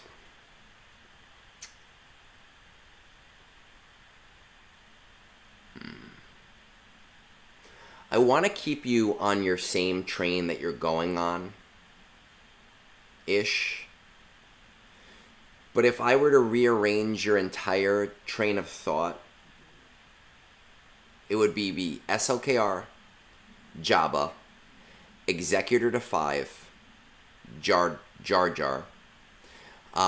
Start considering your slow farm to your next character, who should honestly be Leia, because Bosch is going to be in between both Jabba and Leia. Doing your Quad May team, then Afra. Leviathan really should take higher priority, but because you're going to be doing all these proving grounds, it's going to take you a lot of time. So as much as it's something you should be concerned about, it's not something that you can speed up considerably unless you're really throwing a ton of crystals towards it. So if I were to say anything, that is the direction that I would go, while still keeping you on your on a similar track to where you are right now. JMK is really nice. I see him as a low tier ROI GL, even though he is one of the best GLs to have. So I don't think he's something that you should be focusing on right now. That's where I would go for it if your goal, as you say it, is peak efficiency. Now, where should Jar Jar and Quad May fit in? I've explained it to you based on the information we have right now. That could change next month, depending on how many old teams are useful, and depending on the raid box your guild has gotten. Right? So that could change a little bit depending on how we get new information and where that new information comes from. But based on the information we have right now, that is how I would do things. All right? So we're going to move on from there. I'm going to take another 60 seconds just because I see that my food was delivered. So I want to bring it inside, and I'll come right back up. And for some reason, you guys like to watch me eat. So we can eat and chat and also do roster reviews at the same time.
Is on.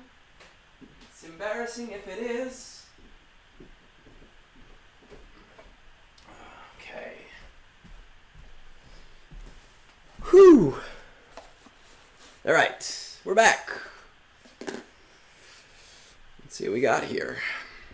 Got my salad. My olives better be in there. And Benji, as you said, I did get my olives. I got Kalmata, right? So Jar Jar is going to be awesome. Now we did really nicely in this TB, so I'm just gonna take a second to find my TB commands. Day 2 goal. Pop this. Say nice job to everybody. Get them ready. Oh, you heard me singing? Nice. That's fine. That's my Hamilton. Go to focus Cal and Seer for a special mission. Please remod. Don't make me look like a dumbass. Also, great job on day 1 with silent commands at Q, and I love you for that. Perfect. Alright, let's see what we got going on next. We got iKenobi. iKenobi.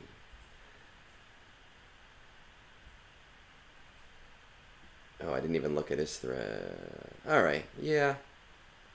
You know what? That's fine. None of that stuff changes anything.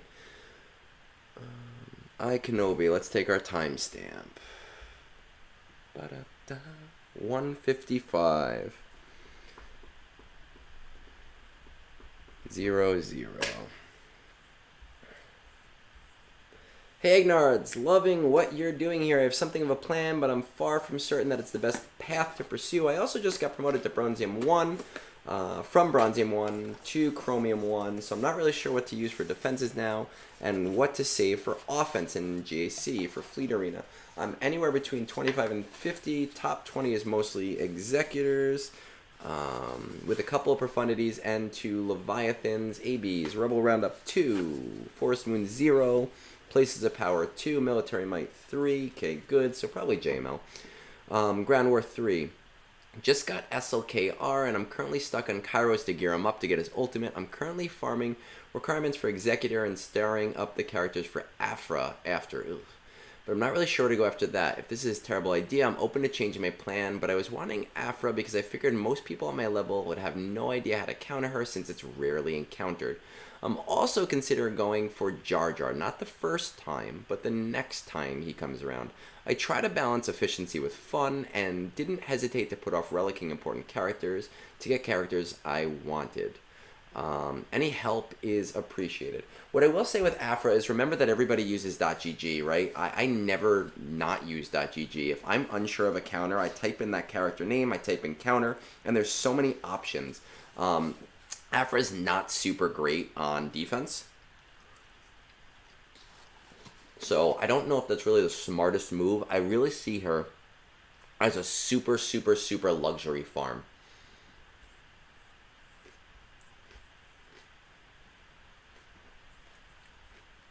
Let's see what we got here. We got iKenobi. 6 million. I almost said 5 million because I can't read or write. We're going up and negotiate. All right, I mean, honestly, we're getting fleet crystals, which is really nice. Climbing with JML. Oh, that vinaigrette hits the spot. Love it. Very few Leviathans. That's nice.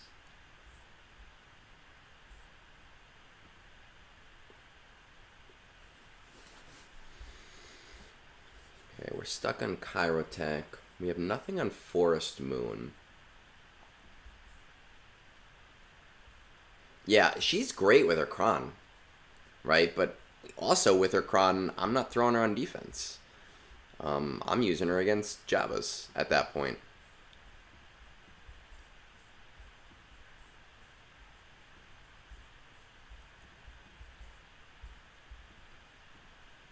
Yeah. Okay, Executor's not bad, not far.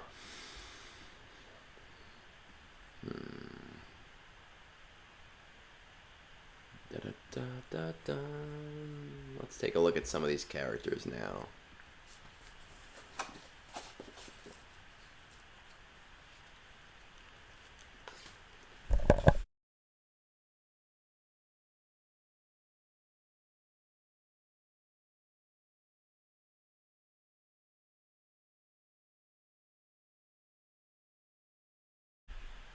Let's see. Okay, we're doing a 0 on Forest Moon right now, which I don't like. I think as a really short-term goal, I know you're struggling with Zetas and Kairos, we need to get Forest Moon up to at least CT1. You're working on Piet because of Executor. I would really like to see Veers, Stark, Snow, and Range to about G10 to G11. If you get them to G12, you'll be even better. But the reason I isolate those Imperial Troopers is because they're super cheap, right? And they don't require any Chirotech to get those to those gear levels. So if you were to bring those specific characters to like G10, G11 and mod them with some decent speed, you should be able to do CT1 even on auto because the TM train and Piet's leadership will kind of lead you through that. And that's an extra 10 of each Chirotech each month, the injectors each month, 5 of each, and Zetas each month. So it's a great ROI because you're not using anything that isn't core gear. So I'm on that train. I don't think you need to get to CT3 of it right now because I see Chirotech and Zetas are a huge hurdle for you. So you can kind of relic things in the background as you're doing shard farming. But with that being at a 0, like you really need to step that one up. I do agree with you. You need to get Executor and you need to reach out to your shard if you haven't already done so and get on that train because with what your shard is looking like, once you have Executor at 5 stars, you should be able to do something with it, right? It won't be this amazing thing, but you should be able to bring yourself into the top 10, even the top 5, and honestly, hitting 1 pretty consistently. Again, I don't really agree with going for Afra after that. I don't think it's a good idea. I think she's very situational unless you have the Krons that are that aren't currently out. They just ended, and even then, you're just not getting enough out of it in order to make it worth it for you specifically. So that is just something to keep in mind. Going for Jar Jar, let's take a look. You know, I'm on the Jar Jar train. I really hate deterring people from Jar Jar, but unless it's like a passion thing, your guild doesn't have this, so I don't know what their raid box is. But based on your guild's whatever this is called, their splash page, they're probably not doing amazing in the raid. So you probably don't need to go crazy with raid teams in order to keep the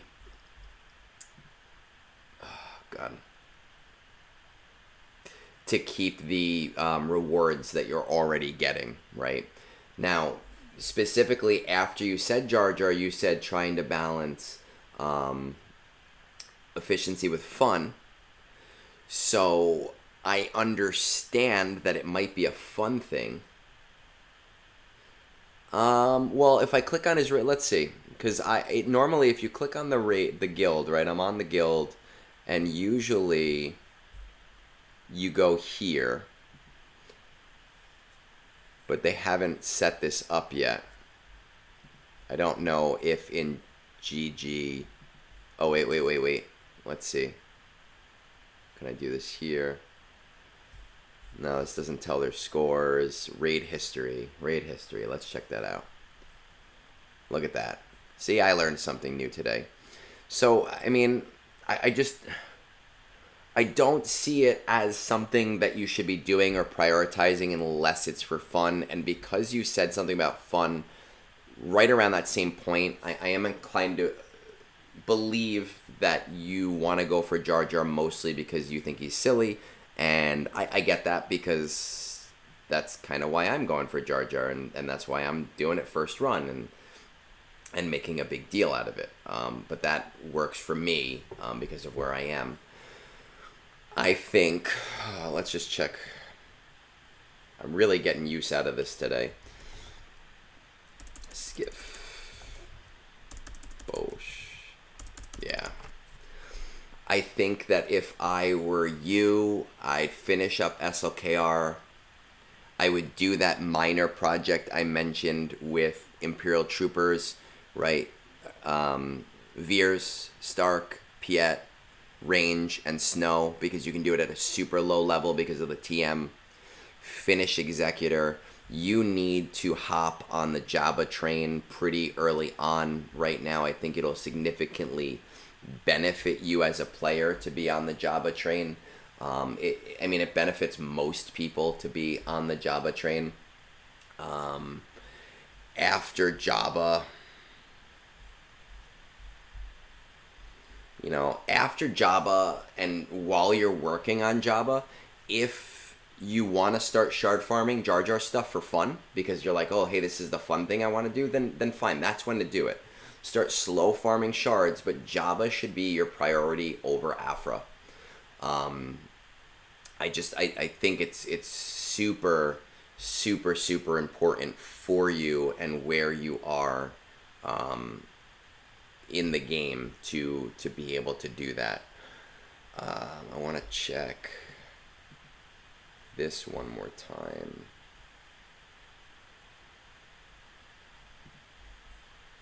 Okay. I think that while working on Jar Jar and finishing Jabba, it might be a smart move to pull up and grab a second GL fleet. This will be mostly GAC related for you to kind of pull you into higher tiers to get more daily rewards. And if you're finding that a 5-star Executor is doing enough for you and you can stop tearing it up, then I would maybe stop and focus more on the profundity in terms of starring. If you're finding that you're having trouble doing battles at 5-star, then that's a different story. But I think that's the route, for you is throw Jabba in the mix. Forget about Afra. She's not important for you. Okay, we have that. Now, you mentioned Malik. I mean, at your level, I imagine Malik is still soloing things. I love my Malik. He gets me holds all the time. It took me a long time to relic my Darth Revan. But I would definitely consider at the very least Malik. Malik is super useful in Conquest and super useful in GAC. It's just something to consider as a short term. So again, when it comes to like these accounts that want to have more fun but also balance efficiency, it's hard for me to pull out an entire plan for them because I don't want to like rearrange everything you're doing. But I do think you should strongly consider soloing. See, I'm reading Mordecai. I think you should strongly consider throwing Afra out the window, literally, figuratively, metaphorically, cosmically, and putting Jabba in there.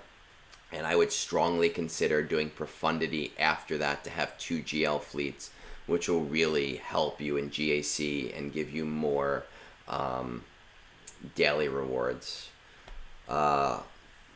Rogers, thanks for checking in, man. I've been on all day. I've been on since 6 in the morning, between the stuff that I did with Captain Amazing this morning and the stuff that we're doing now.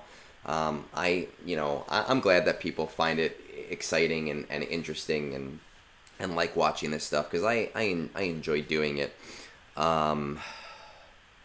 With that said, I know Cap and I were talking about doing maybe a GAC stream next week and seeing if he can maybe full clear somebody using my roster while turtling. So we were talking about maybe doing that next week. I think it would be fun.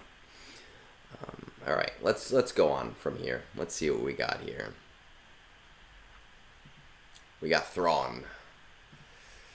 Man, I love these Thrawn books, but they're so hard when every character has like the same family name and like surname, and it makes it tough. Oh, cheers. Yeah, I did yours, and I have it stamped, man. I did yours earlier, so don't go back yet, because you'll see when it is, and I'll timestamp it for you when we're done. But I got that stuff done a little bit earlier for you.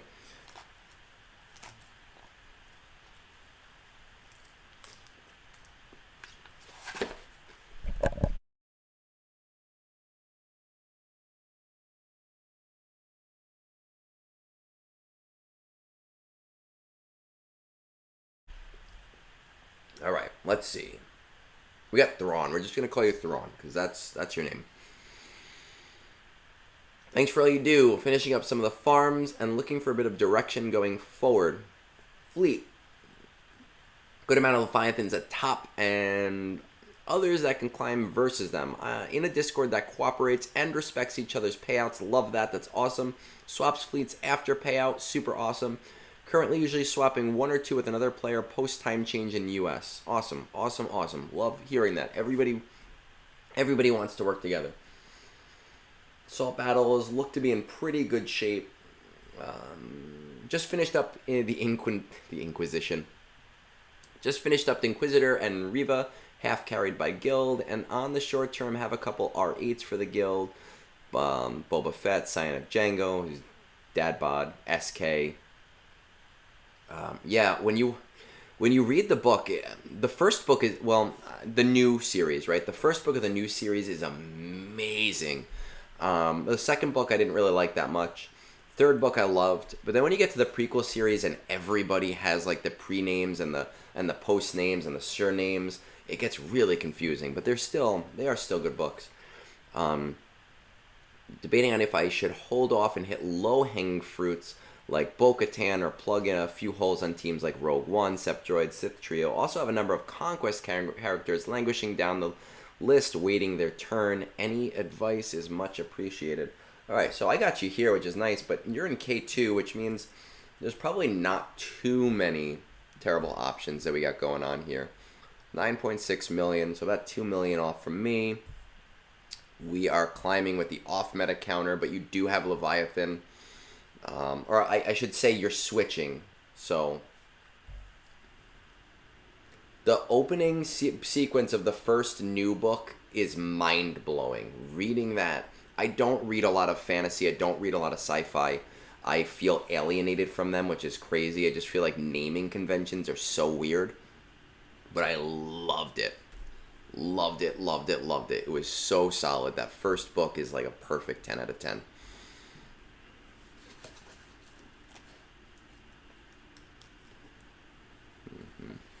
Or 5, okay.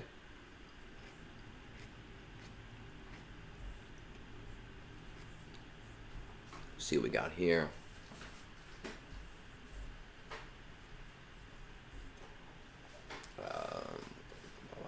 Executor, Profundity. Awesome. Leave your Profundity where it is. Let it slow. Let it slow build. Finalizer Radis. See what we got going on. Actually, I want to check. Ooh, and you're in a themed guild too. I guess I could just hit raid history now that I think about it. It'd be easier for the future. So hitting that 240 box.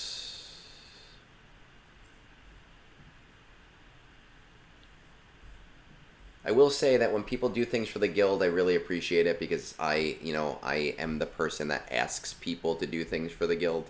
And I do the things for the guild too, and I always take the hardest projects. But whenever somebody does something for the guild, it's like, it's awesome. New raid characters. Let's see. You're gonna want to have a little bit of prominence toward those raid characters, but where your guild is, I don't think you're gonna have to go gung ho on them.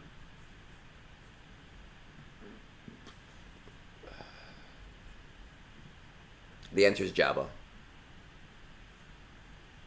I haven't even looked at everything yet. You need Jabba.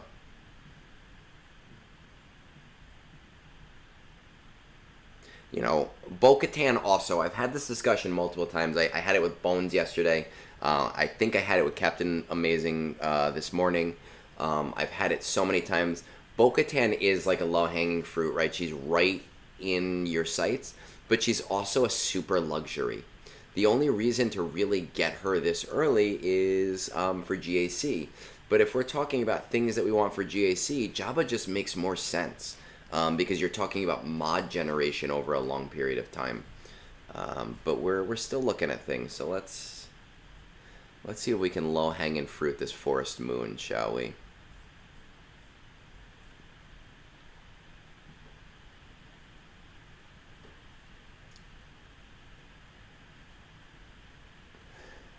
You probably don't need core gear. So I'm going to tell you right now, Veer Stark, Admiral Piet, Range Trooper, Snow Trooper, get the ones that are not currently at G12 to G12.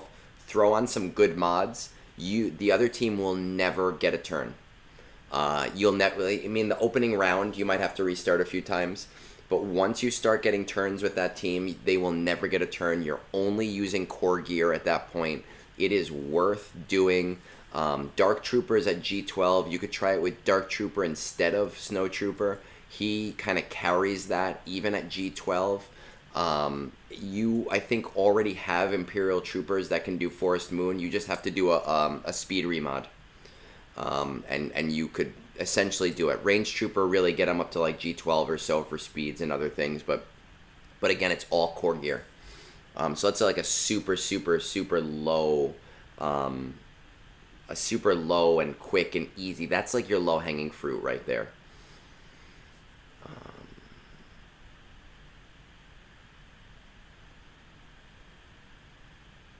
Yeah. You know, I'm looking at Discord now, and I skipped over this thing about Jabba. I don't know, I must have blocked it out. And you did say that that's like soft locked as your next big farm. I agree with you. Do it. You just heard me talk about him. You just heard me say everything about him. You need to do Jabba. That's your next big farm. There's no questions asked there. You just have to get on that train, and you got to get on that now. So yes, go for Jabba. I still think you should go for that low-hanging fruit for those Imperial Troopers. It's really more modding at this point, and maybe a little bit of gear on Range Trooper and Veers and Stark. But again, it's all core gear. What I will say about the raid, once again, we don't know what is going to be used right now out of the old characters, but I do strongly believe that your Sept droids are going to be usable for that raid. I think they're in a good enough position right now where you don't have to prioritize them right now, and you can kind of wait until we have that information. There's no sense guessing with where you are and where your guild is right now, so I wouldn't worry too much about that. The Jabba count always rises. Let's see, what about our Conquest characters? Who do we have at what?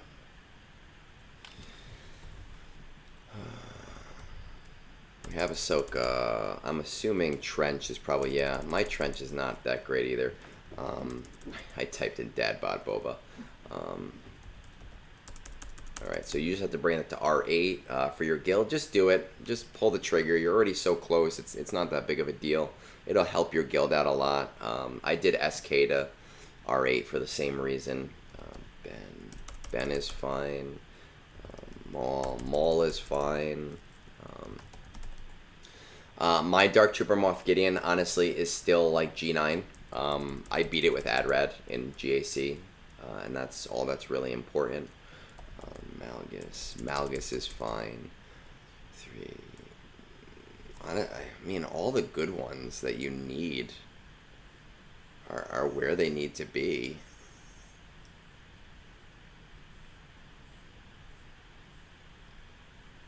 I see you're doing the trick where you get some extras on your Gungans. I think that Sept droids are going to be, because Stop. I think Stop was our clue to Sept droids, but you know, I just wouldn't put anything into it until we know for sure, just because yours are already so high. Do the Imperial Troopers thing that I suggested. Go for Jabba. Yes, pull the trigger on Dad Bod because your guild has requested it and because you're already pretty much there. The Adred team I really like. I don't really know if it's a priority for you right now. I wouldn't worry too much about that. Let's see this trio team. Alright, and Nihilus. I do use Treya and Nihilus every single GAC. I do not regret bringing them up to R5. Well, Nihilus I have at R4, but I don't regret bringing them up. Savage I don't even have her, but that's my next short-term goal plan for when I'm done with the raid stuff.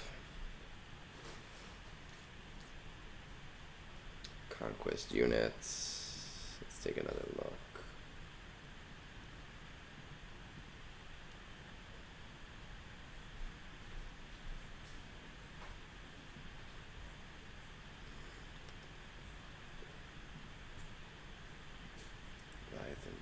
Okay, so here's the thing. Higher end account, higher end guild, not a super high guild, but obviously we're in a weird position right now.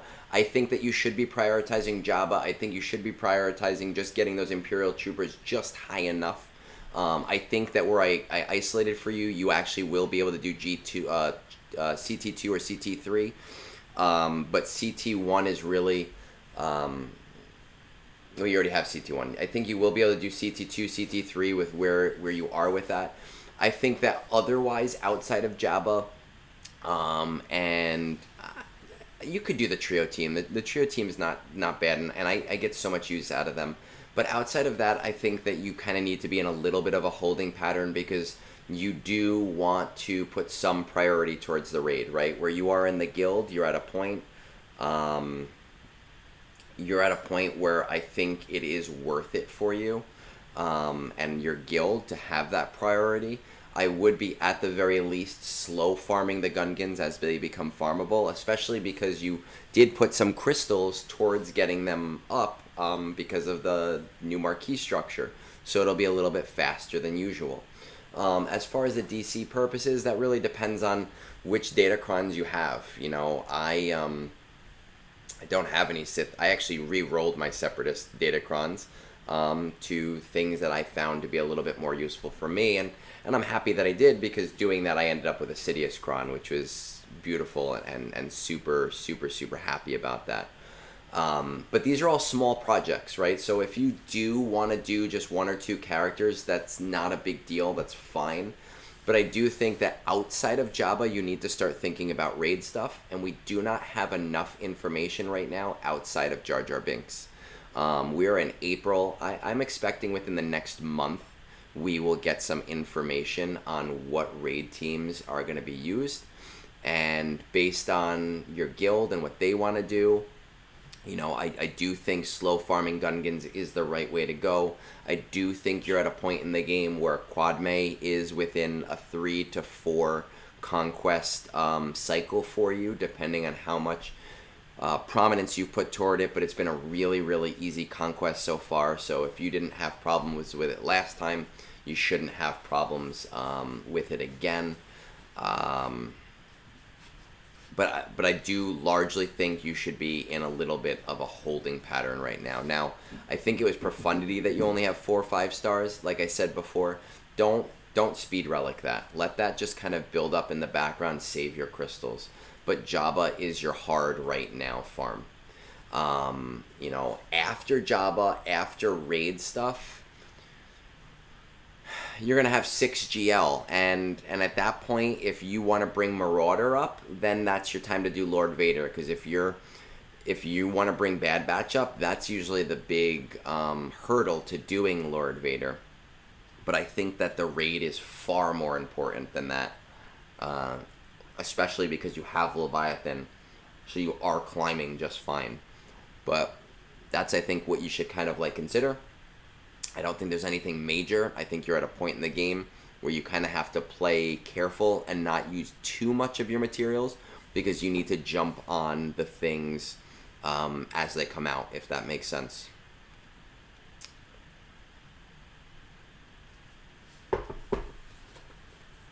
Now, since you're here, I'm gonna give you a minute or two. If you have any like specific questions, I'll happily eat my salad.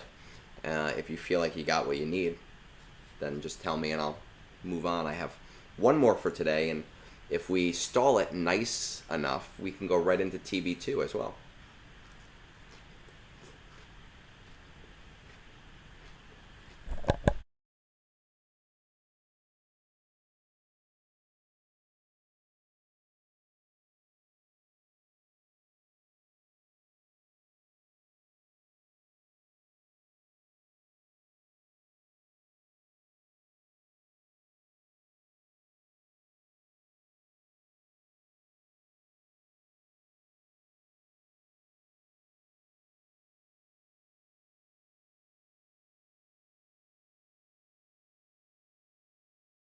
No more questions?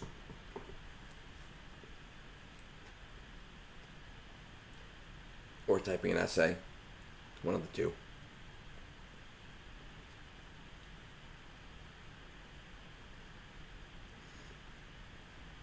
Event. Ooh. Oh, it's just a calendar preview. Omega events. Nothing special. No. All right. I'm going to assume that we are kind of finished up here, and we'll move on to the next one.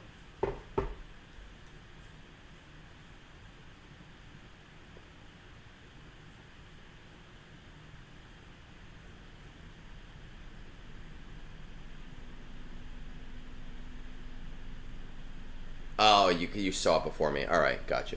I think that Java is just so important to you that I wouldn't even. I mean, yeah, you can hoard towards it because those things are not going to do anything for you until you have Java.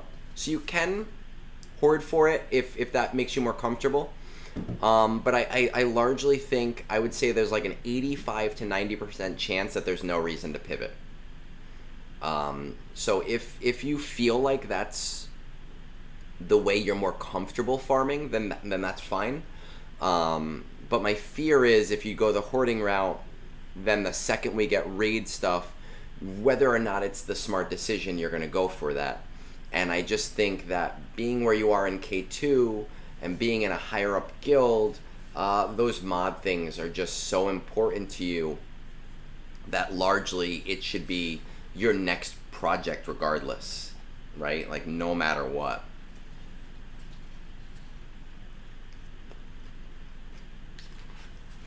But if you're someone that likes to hoard all of this stuff, I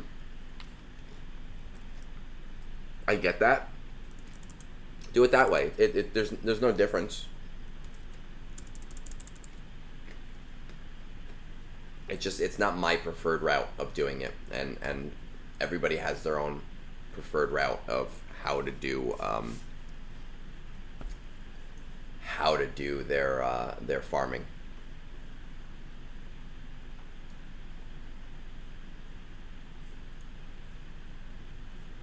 All right, we got one more. Let's see. Once again, if you're not on Discord, I know what you're doing. Get on there. Great group. Look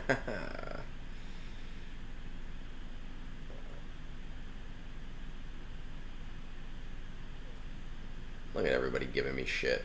All right.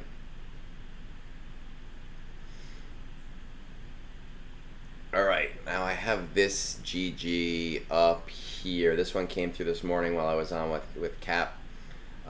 Hey, Egnards. I started 3 years ago, end of March 2021. Free to play. Oh, let me get my timestamp. Got a timestamp. Always got a timestamp. 228. 228. Let's say 00.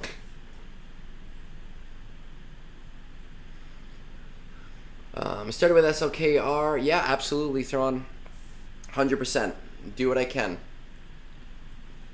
If you like what I do, you'll get a ping later because I give you guys a tag to review it. But If you like what I do, share my Discord with your guild or your alliance. It helps me. It does. I started with SOKR, then JMK. No, it's easy. Jabba GL event is not... I don't remember dropping a single battle. And all of mine were at base relics when I did Jabba. If you're having trouble with those battles, then it's a modding thing. Get, you know, faster mods. I don't think I even worried while doing the Jabba event at all. I don't even think I felt like even close to losing any of the battles in his. I started with SOKR, then JMK and Executor, then finally Jabba. Thank you, Malgus and SK. End of last year, I bought Rays with the Radis, Bams, and Phoenix's bundles. I finished Zori and Rex for those. Today, I am finalizing Ray's team with Zetas and Omicrons and some relics on Sortie. Oh, the Ultimate Journey. Ultimate Journey. So the Ultimate Journey for Ray is what I tend to do is I use Ray, I use Ray, Hero Finn, Ray, Hero Finn. I use JTR, which you really don't need to do. Pretty sure I use C-3PO and Hero Poe, but the way that I like to do it is I just bum rush Kylo Ren. I just dig whirlwinds into him to get him gone as quickly as possible. That's one of the only ones that I can't auto. That one and Supreme Leader Kylo Ren's. When does that event end? At 2? I think it ends at 2, right?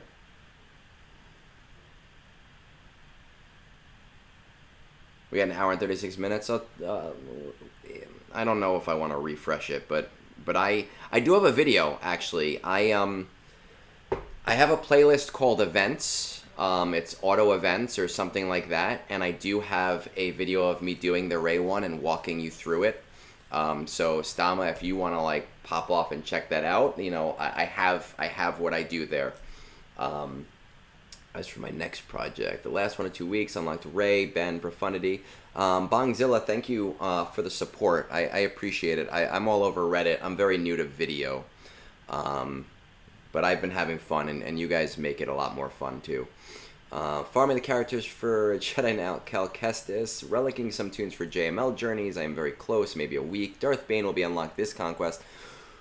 Down the road, slow farming shards for Inquisitors, for Scythe and GI and Riva. Leviathan requirements still need the Fury Interceptor. I may get it this conquest if it's in the Proving Grounds. It is in the Proving Grounds, and SLKR beats it pretty handedly. Fleet Arena is key. I have only Executor mainly due to the delay caused by LSB, and even though I am able to place top 5, it's becoming harder, especially with more than 10 Leviathans. I will unlock Profundity next week, and I aim for Leviathan next. What star level should I aim for? Should I save crystals for that as a free-to-play instead of refreshes? Leia C, any advice? Alright, let's kind of see where we're going with this, huh? Let's see what we got. Okay, K2, 8.5 million. We said we have Malgus, right? I know Fury class we should have unlocked soon is what we said.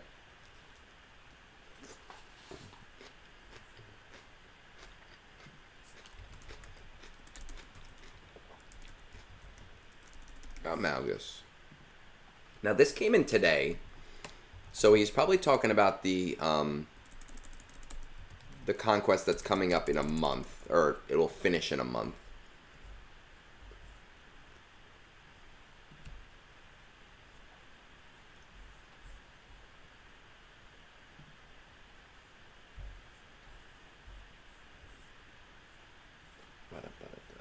Jabba, Jedi, Let's check this out.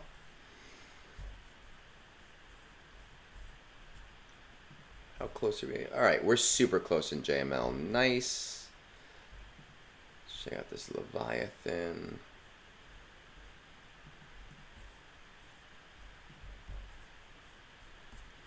Let's check out the guilds. 450.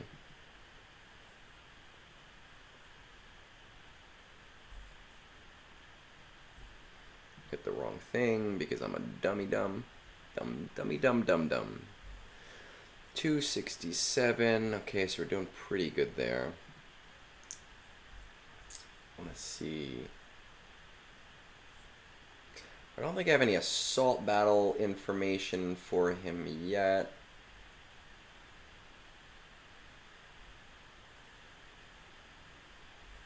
Let's check this out. I have a silly idea here, but I want to see a few things first.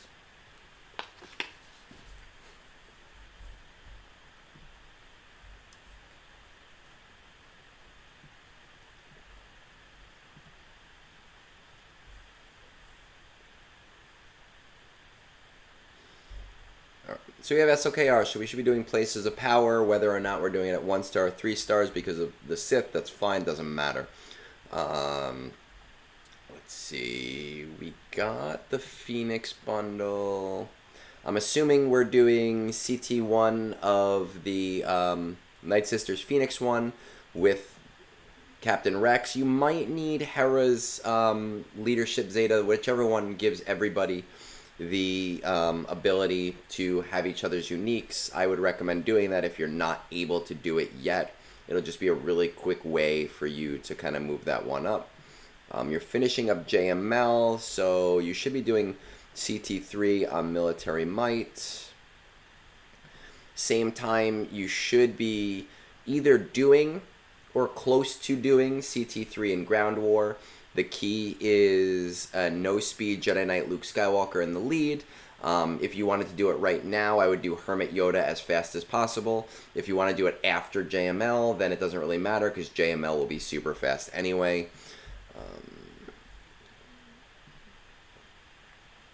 You should be doing at the very least, CT2 or CT3 on both Forest Moon and Rebel Roundup.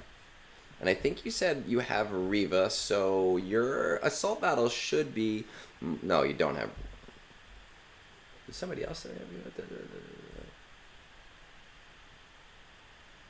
Maybe I'm blending these together. I need a nap. Okay, so we don't have her yet. That's fine. Doesn't matter.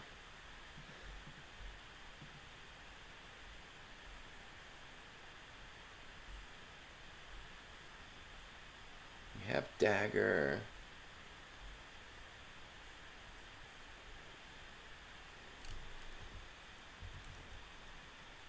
Mark 6. Got B-28. Sith Fighter.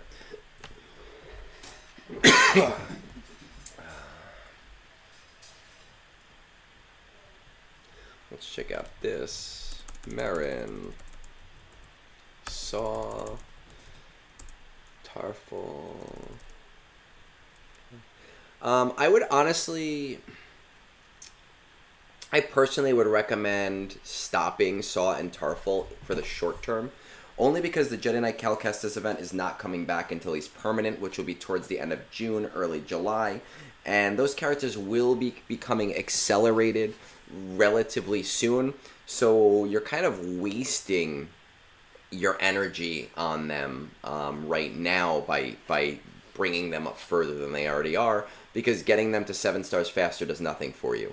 It's just something to consider. Marin's already there, so it doesn't matter. Seer and Cal, they're already accelerated, so you can do them right now if you want to, though Cal is an 8 energy Cantina farm, so you can always do him later.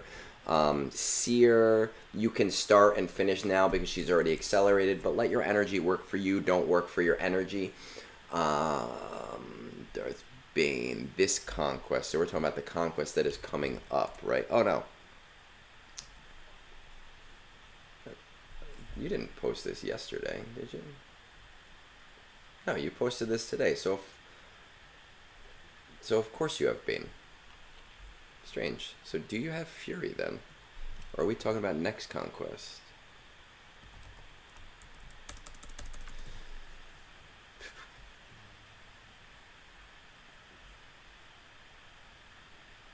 You must be talking about next conquest. Okay. So, what I would do if I were you is I'd finish up JML because you're already pretty close to it, and he is a relatively like really strong GL, especially for somebody at your level. It'll really considerably help you with conquest, and he's useful in every game mode. But I think when you unlock Profundity, it would not take it past 5 stars, just because I believe that you are close enough to Leviathan where you should be going gung-ho into Leviathan. I know you're hitting top 5 right now, but you're already saying it's becoming harder and harder for you to be able to do that as people are unlocking Leviathans. You're not that far away, right? About 1,000 carbonate circuit boards, but you did the hard work. You have Malgus, and you said you will have Fury class in the next month, right? So the really, really hard things you're going to already have done. I think that I would really bringing him up in terms of what I'm doing. And I do think that it is more important than Jedi Knight Cal Kestis to have that Leviathan and solidifying yourself in your fleet shard. The unfortunate thing about Leviathan is that it really does need to be 7 stars. A lot of its prominence is locked behind the star levels. A lot of its really good abilities are locked behind the star levels, but you're a lot closer to it than you realize.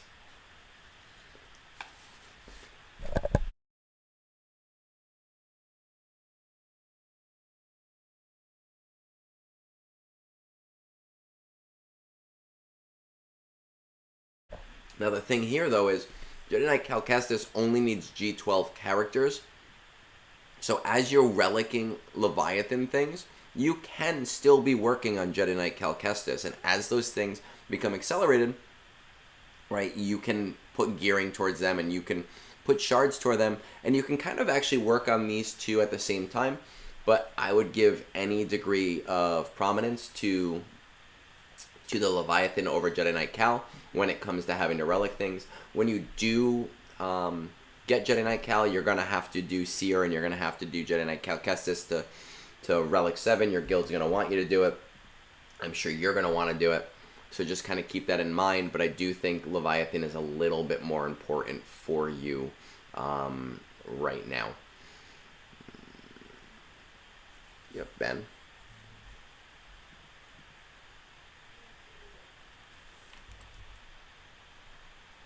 We have Ben. Good for that team. Malgus SK. So we got 1, 2, 3, 4. We have 5. So we are missing C, Lord Vader, and Leia.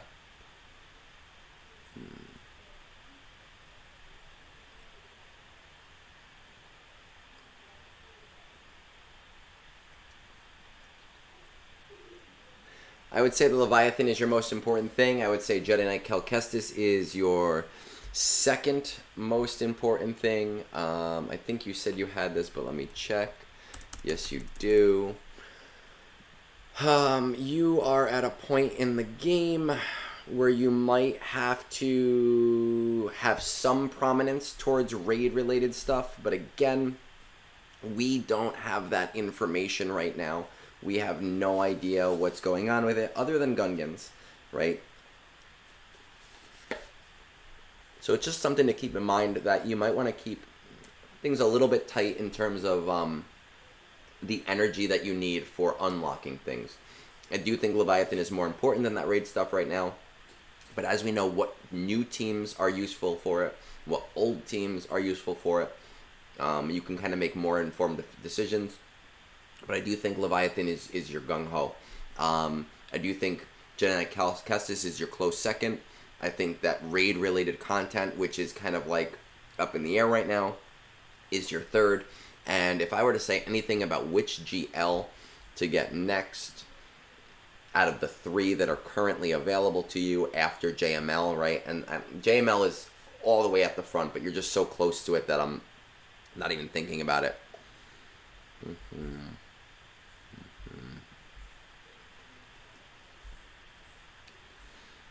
I would say if I were going for a 6 GL, I'd go for Leia, right? You're kind of in the same boat with C and with Leia. I don't think Ender Escalation really plays a lot into the equation when we talk about the ROI for a character. but you are fairly close to both of these two. And Ender Escalation is just, it's kind of like a nice extra. It's never something you want to build towards because the rewards are not amazing. But it's a nice, like, oh, well, I'm already here, and I'm kind of getting this each month for free as something that I do. And look, she is a good character, right? She is a GL. She is worth going for, but I don't think that she needs your prominence right now, right? If any of that makes sense to you. But just like the last guy, just like Thrawn, I do think that you have to keep some of your cards close to your chest because of raid, but with how close you are to Leviathan, in terms of the hard parts of it, I would really consider going gung-ho on it. You are going to need to start the Mark 6, right? You're not too close to Mark 6. I think you can do it on 5 battles a day. I don't think you need to go further than that because you are going to have to relic everything. But if that changes, you can always increase it to 1 refresh a day from there. Okay? So, with that said,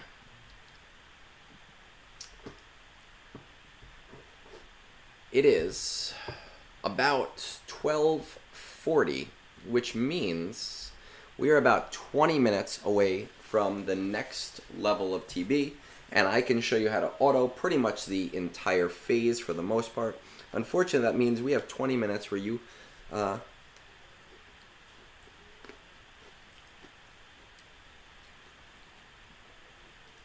your Jar Jar roll.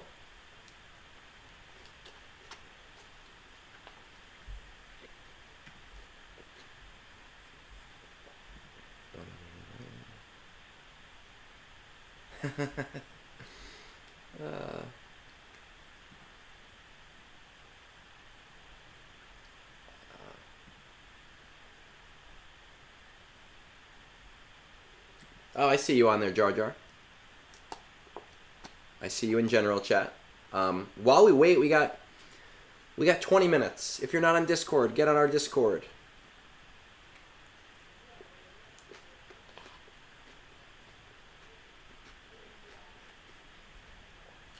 We just yesterday I released the Egnardsverse, which is kind of like the YouTube membership thing. I'm gonna be honest, the rewards for it are kind of small. They're just helpful to me. The cost is kind of small. I never want my content to be gated, which is why. But I'm finding like 5 or 6 of you have already reached out to me on Discord and said, hey, it's not there. I've done some research, and I guess for newer content creators, you cannot join their channel on a mobile app because then Apple or Android take a cut. Older channels are grandfathered in. So if that is something that you want to do, you have to do it through the website. There are some tiny little perks, nothing too crazy. But if anyone has ideas that are not gating and are reasonable, I'm happy to hear them. Hit me up on Discord. This is a great time to take a coffee break.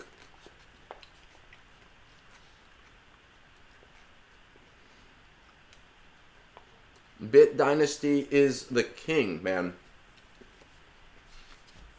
I've talked to him, great guy. The internet was a little off, so we didn't get to have as big of a discussion as I really wanted to have with him. But Bit Dynasty has everything. But again, I think you're on our Discord too, right? And if you go into the GAC channel and you ask about it, you'll be able to like kind of get an idea. There will be people that help you there. We have people that are in Kyber 1, we have people in Kyber 2, we have people in lower tier things, we have people all over the place in our Discord. So it's worth checking out for anyone who's sitting around for the next 19 minutes and is wondering, hey, what do we have to do while we wait for this phase change to happen?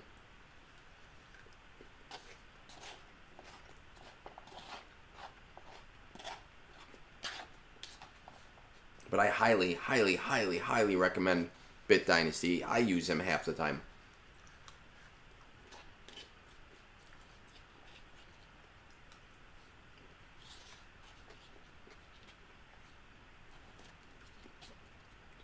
I know Benji is gone, but it was a good call. It was a good call on these olives. Cost me an extra $1.50, but it's all right.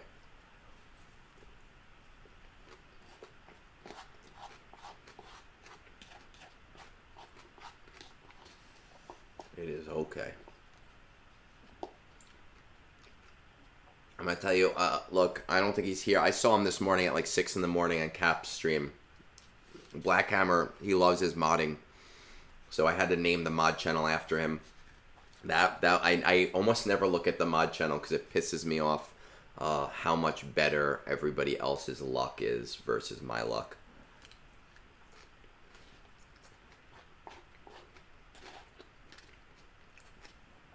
But as I said, we are going to be the second most important Discord by the end of this year, and we're getting there.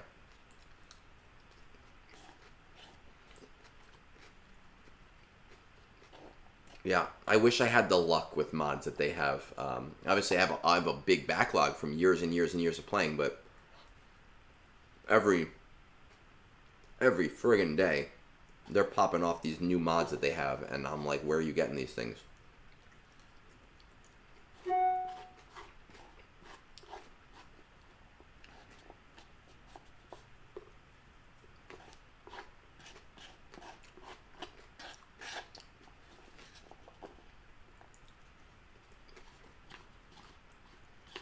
We got about 15 minutes to this phase change.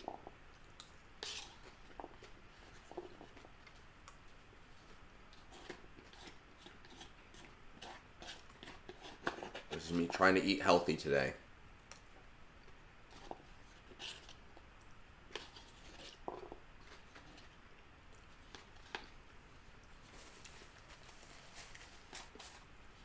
I also, as of today, I have gotten through my entire roster review backlog. And I am excited about that because last week I had just so many roster reviews in that backlog once our Discord started to like really take off, and I felt bad for all these people. But we are finally caught up.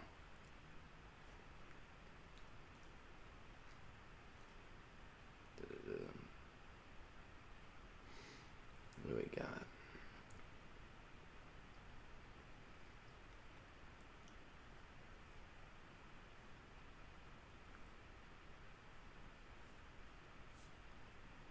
Yeah.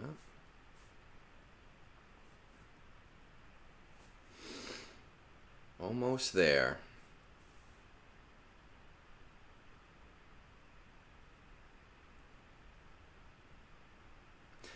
You know what? We got 15 minutes. So if you just post your ally code and we'll take a look. I'll take a quick look at it. I can't promise a huge promise a huge thing. But I can promise I can take a quick look for you while we're waiting. Because it's either that or I sit here for 15 minutes trying really hard to keep you guys entertained.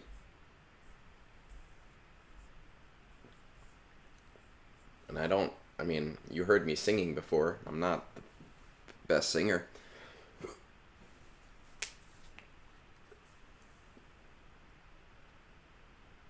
Oof.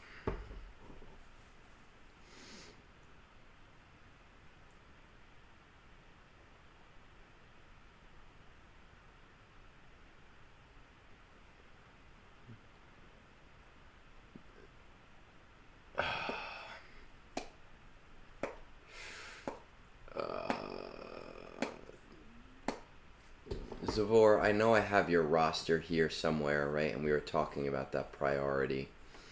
I will tell you that when I look at rosters and then I look at 10 more, it's very hard for me to go back and say, oh, hey, I remember everything about that roster. I would say that Leviathan is a very, very strong option for later on. And if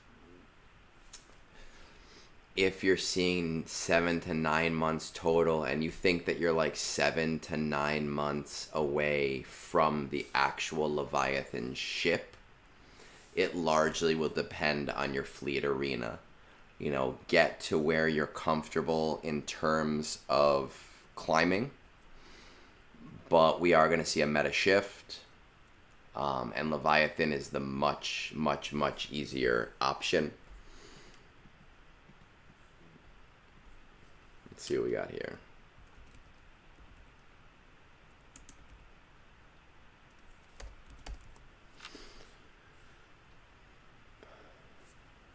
Kyber 4. All right, we're going to take a quick look at this while we have a little bit of time. As far as shows that I'm watching, where do we start? We're finishing, my wife and I are finishing Succession. We want to watch Shogun, but we have so many shows in our backlog. So I think Shogun might be next, after we finally get off our asses and finish this last season of Succession.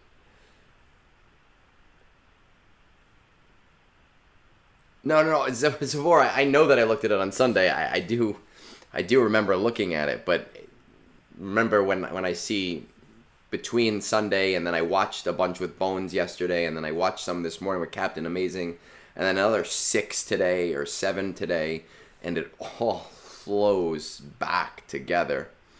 And that's what it comes. Sith Fighter is not really that big of a problem.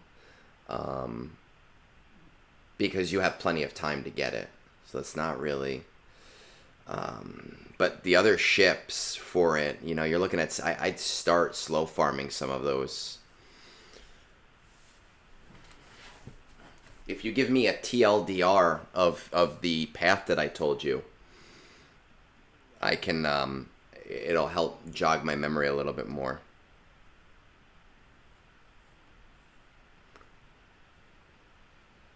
Okay, so Leviathan is not going to be a terrible, like, you're not going to, I think profundity for now. I think, did I even mention Leviathan to you in your review?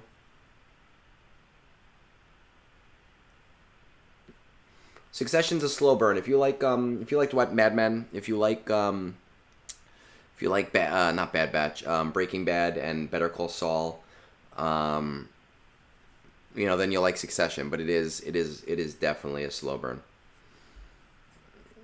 All right, let's see. Currently, Gungan, Jedi Kel Kestis, and Seer than Bane. 1, 2, 3, 4, 5. Only 5 GL 10. So Zavor, did I mention Leviathan at all to you in your review? I just remember that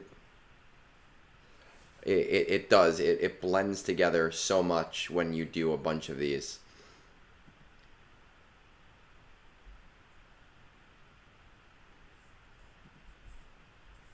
I think we have this one already.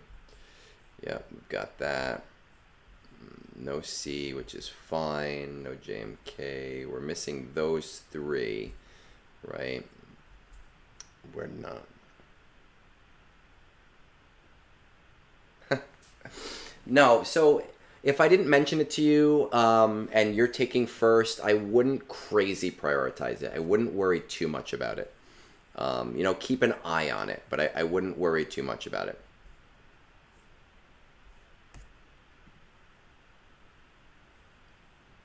A guild of Gungans. I need to join you guys.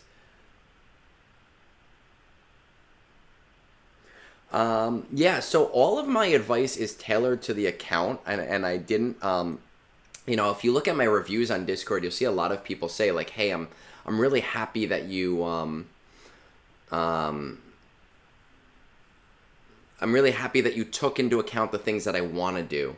But Jabba is the highest ROI GL in the game right now. He is one of the most important recommendations that you can have for most people. Smuggler's Run 2 is just one of the best events for supercharging all of your teams, and it comes around so often that you get so much modding material. So that spreads around to every single team that you have in your roster. He also gives you CT3 and Rebel Roundup, which is nice, but it's not the most important part. And he is super, super solid. He is super, super solid in both GAC and in TW. Stama, I only did those two because those are the hard ones. Jabba, I throw it on auto. I do Jabba, Kursitan, Skiff, and Bosch, I think, those four. And I throw it on auto. And I win every single one except for SLKR and Ray. I just throw on auto. And it works 105% of the time. All right. I like the guild name, by the way. About the guild. Yeah, I don't use Boba. I use Skiff. 250.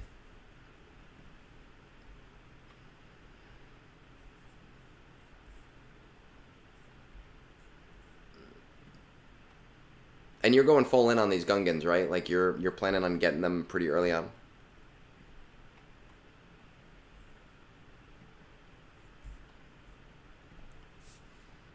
Yeah, yeah, you are. Okay. I mean, Gungans, right? You've already started on your Gungans, so you might as well be going full out on that. Your Gungans are ahead of where mine are. I'm taking more of a backseat approach. I'm still gonna get them day one, hopefully, maybe, because I can't afford that crystal expenditure. But my Bombardier will be. At least, my plan is to Relic 5 all of them for the event, just to see how hard the event is, but then to Relic 9 them right afterwards.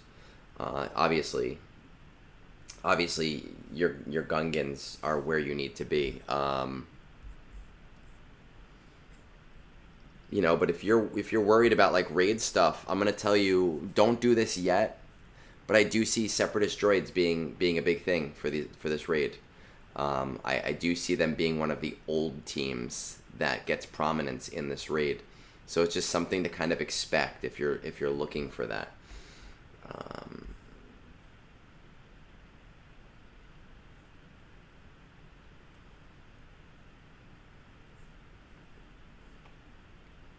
Seer than Bane.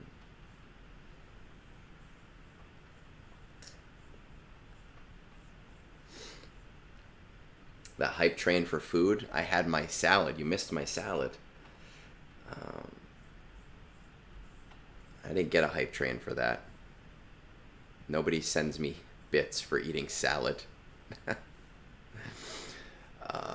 Let's see where these guys are at. Marin. Cal's already there. Seer. Okay.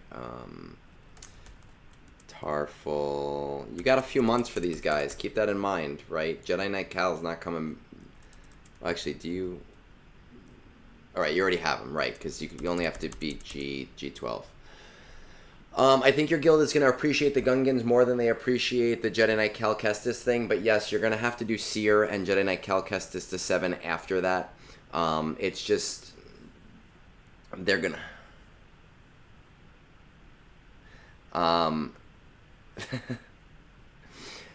They're gonna want you to be able to do Zepho, and you're gonna need that. I understand the Gungan thing. I totally get that. It really depends on what your guild wants. I personally would be pushing my Gungans before I would be pushing my Cal Kestis, and your guild should appreciate that for the raid.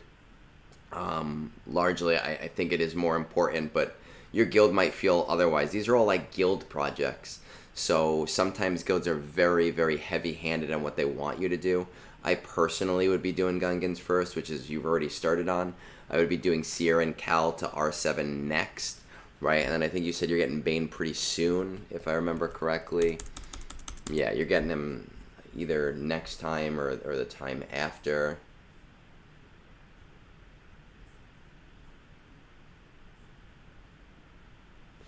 And you should have Bane soon, so do him last, only because you don't have him yet.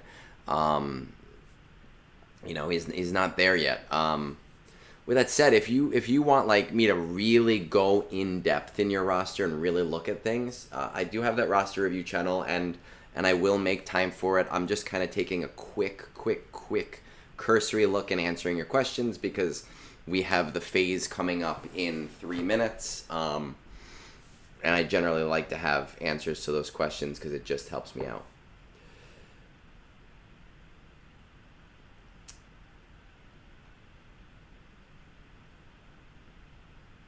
You have, I don't see him.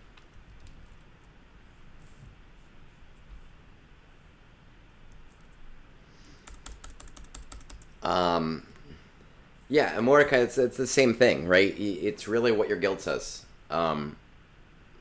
There's personal projects and there's guild projects, and sometimes when it comes to the guild, you got to do what the guild says. You know, it's a group of 50 people that are working together, so sometimes you got to bite the bullet for them, and you got to do something because someone else is going to bite the bullet and do something for you, and you have to like learn to appreciate that and work with that. If you want to be part of a community, and if you don't want to be part of a community, then I guess that's fine too. That's everybody's prerogative.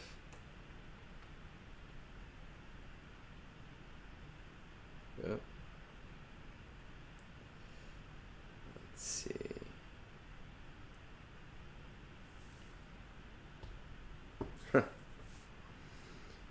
G5. Yeah, but I don't see him here. Are you talking about Bane or are you talking about Cal Kestis? I think you're talking about Cal Kestis. Or it just hasn't updated yet. This updated a day ago, so I can't see it. It would be in game. It would be in game, so I just can't see it. But that's fine, because again, like I said, you know, I was just taking a super fast look for you. This phase change is under a minute away. Let's see what we can do without platoons on auto. Remember, I do everything on auto, which means if I lose something, it's not that I can't beat that battle. It's because I'm too lazy to do it on manual. My guild doesn't need it, so it doesn't matter.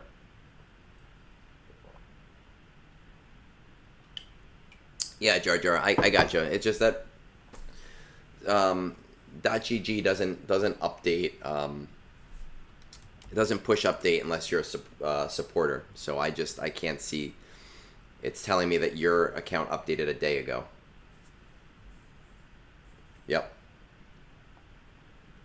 So I wouldn't see that right now. I would say personally with Bane in the mix, I would maybe focus on Bane before I'd get Bane to at least R5 before you do your Gungans. I'd put him in the mix there just because you have some time on that for your Gungans in terms of them being useful for the raid. You can still star up those Gungans, but I would throw Bane at the top of the list, at least to R5.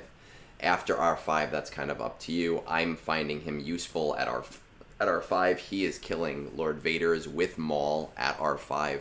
I do plan on bringing him to at least R7, but I obviously can't do that just yet. All right, looks like our phase is popping over.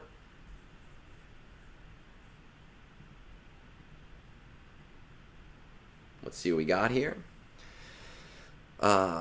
Once again, this is all going on auto, so if you get some ideas from watching me do things on auto, that is great. I have plenty of videos on my account as well for these things to be done on auto. I try to list them based upon how useful they are, how well I think that they do in terms of reliability.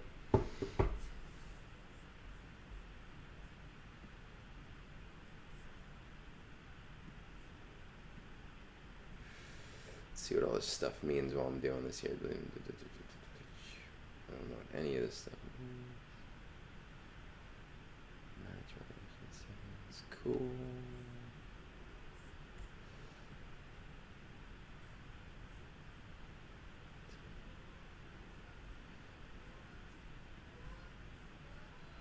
All right. Well, we're doing TB now. Time for TB.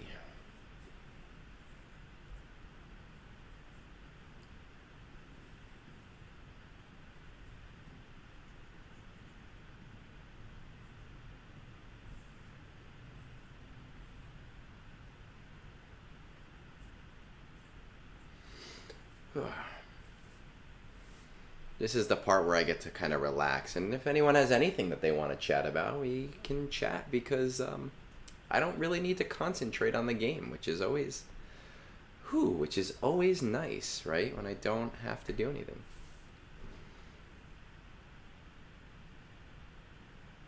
We could throw that Jabba team in there.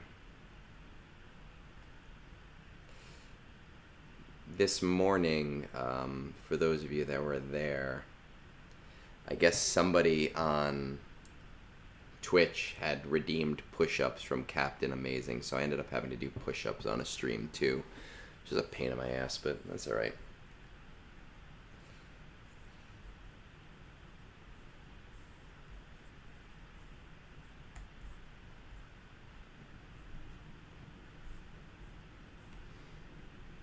I guess I gotta update my goals, huh?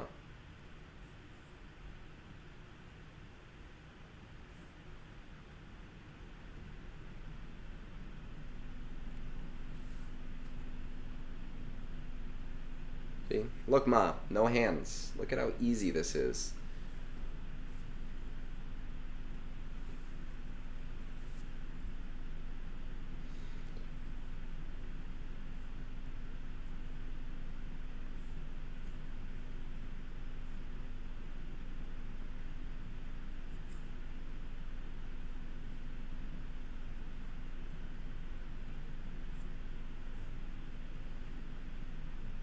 What should my new follower goal on Twitch be?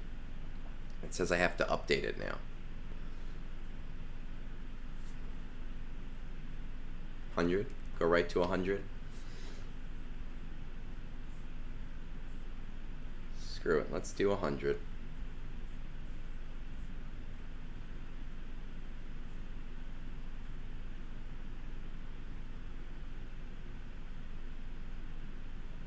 I didn't have to do what?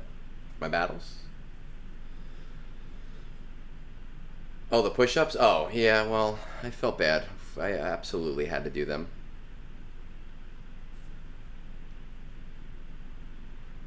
I should add push-ups to my channel.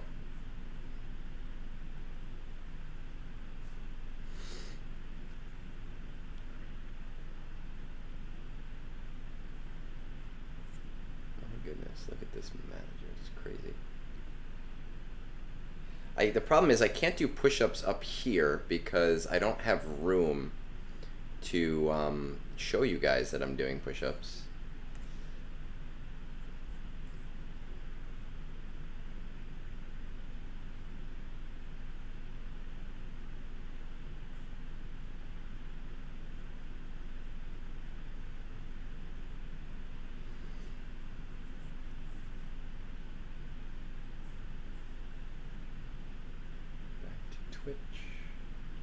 I gotta remember to keep Twitch up and Discord up so I can like see. Need more screens. We'll do what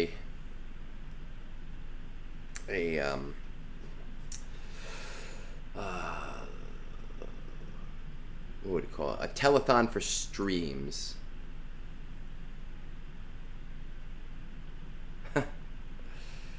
Yeah, I need to do more push-ups just in general, if we're completely honest to each other. Let's use that profundity.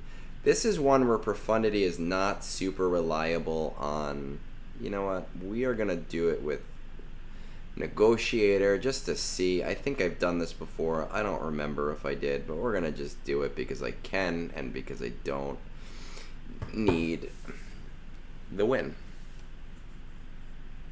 So it doesn't matter.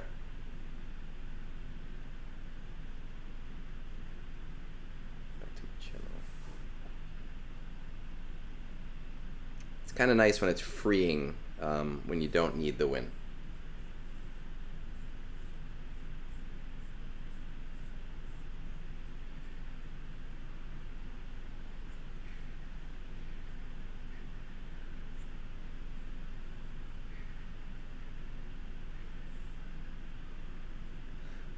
In terms of doing the bow farm, or in terms of how hard the farm is, because the farm is not that hard, but I think that she's an ultra luxury. I don't think that people need her. I don't think that I don't think that she is, like, she adds anything that most people wouldn't already have, like a Lord Vader counter, especially with Bane coming out. I do plan on getting her, but I think that the raid is just more important.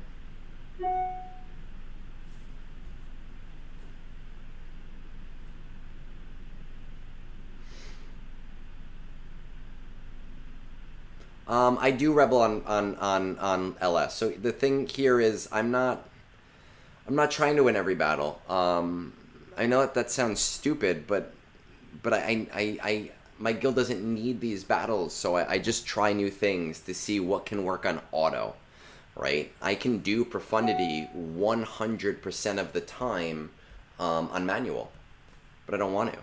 I don't want to waste that time. I don't want to waste that effort. So I do it on auto to see what I can find that works. Profundity works here sometimes. Most, I'd say 75% of the time.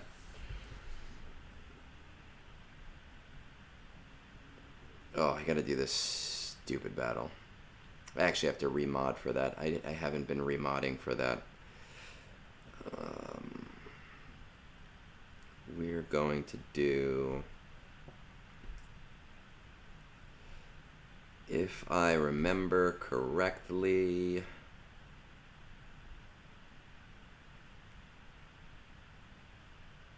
She's great. The thing is, I'm not saying that she's bad at all. What I am saying is that right now she's a luxury. And the things that she does with her Thrawn, like, great. But by the time you farm her, if you haven't started farming her, by the time you farm her, her Thrawn's gone. There will be a Mandalore planet. There is 100% going to be a Mandalore planet, and we know that Bo is going to be part of that planet. We don't know what other Mandalorians, but we're so far out from that they haven't even given us any information on it yet. I do plan on doing Bo. I've been slow farming her requirements, and I will bring them up because her event comes around every month. So I don't feel any like need to get her right now. She's not holding me back from anything. And I think that most accounts, if they're really honest with themselves, they'll find that they're actually in the same place in terms of what they should or shouldn't be doing.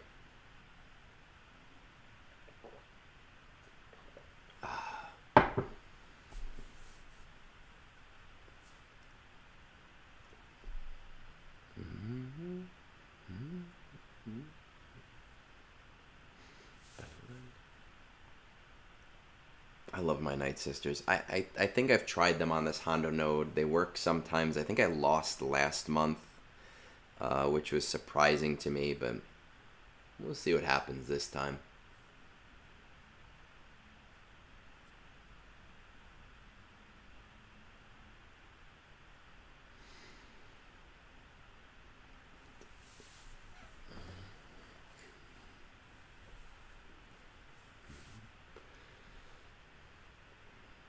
Marin just makes these guys go burr, which I love. And you can see they're relatively versatile in TB in that you don't even need to use their whole team a lot of the time. We'll see what happens with the win, but because I can. That's why. Because I can.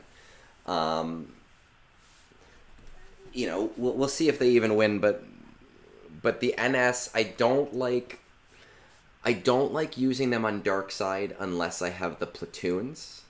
So day 3 I use them on dark side. And I don't like waiting for the platoons unless it's a battle I know I need the platoons for.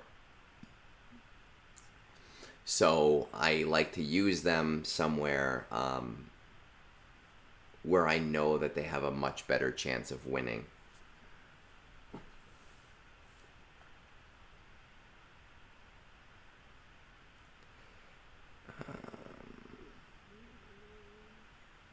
I hate this Hondo Onaka battle because sometimes it stalls with Rey, but let's try it.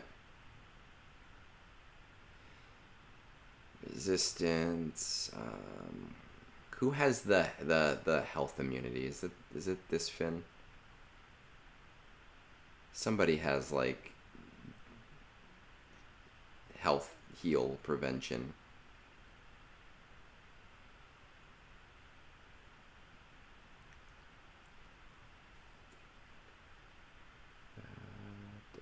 I could use Ben. I always platoon my Ben, but I guess people have him enough now where I don't really have to do that. So let's do this. I've actually never used Ben in TB before. I've always platooned him. Let's see what happens.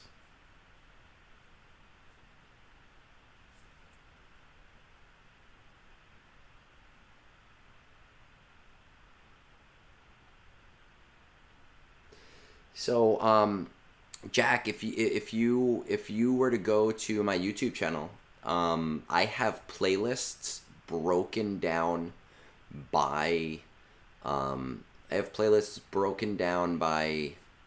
planet, of every planet and everything I've successfully autoed with. There are very, very, very few battles that I can't auto. It is changing. It is, every time I suggest Java, I change it. You know, the nice thing about this TB is that the battles are not as mandatory, I guess. So if I lose a battle, I don't feel bad. It's not a big deal. It's not like LSTB, where in LSTB you really needed those battle wins in order to help your guild out. It's not as big a deal here. But even still, even doing everything on auto, I still am like the top 5 of my waves. Not this event, because this event I did not do most of phase 1. But most events.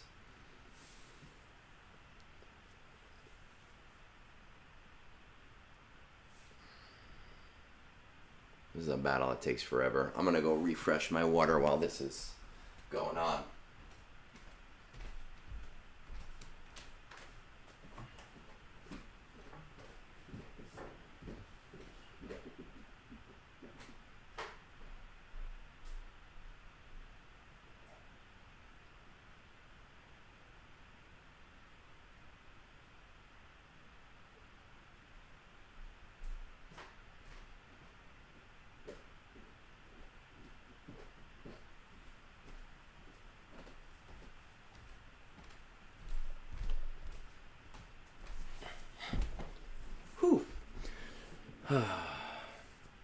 It's really nice. It's very relaxing to be able to auto TV.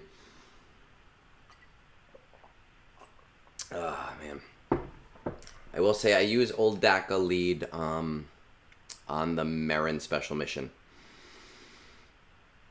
That is one where the DACA lead really comes in handy.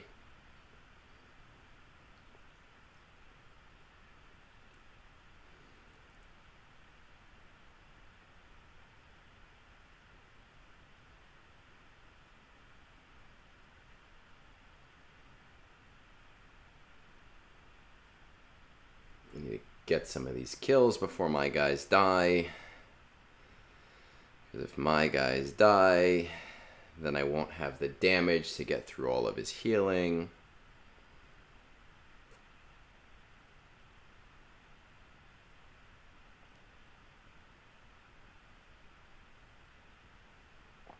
There we go.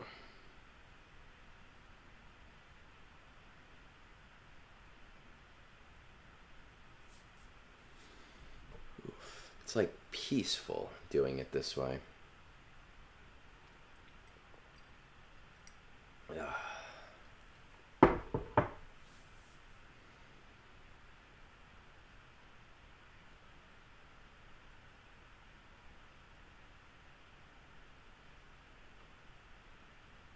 All right, let's see if I have the damage to get through through Hondo. I usually give it a couple minutes, and if not,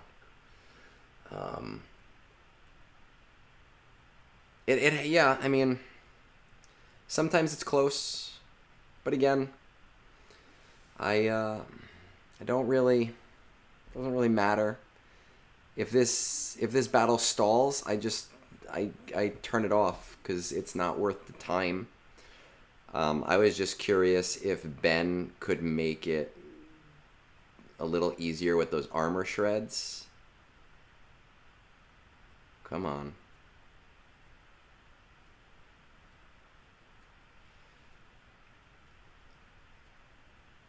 Oh, so close.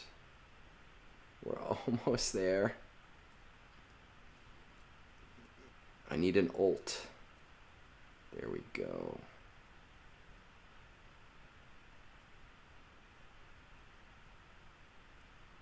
Need an ult and for Ben to go next after that ult. There we go. You'd be surprised. Sometimes this battle does lock up, which is annoying. But again, it doesn't matter. Right? That's the beauty, is it doesn't matter.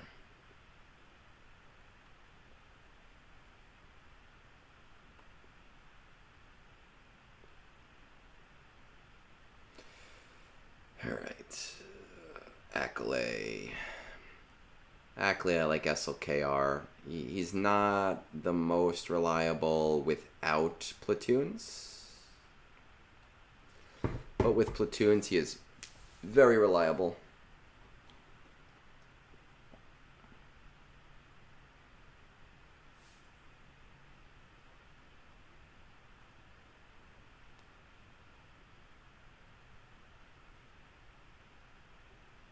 Right, so keep in mind, every one of these battles is being done without platoons.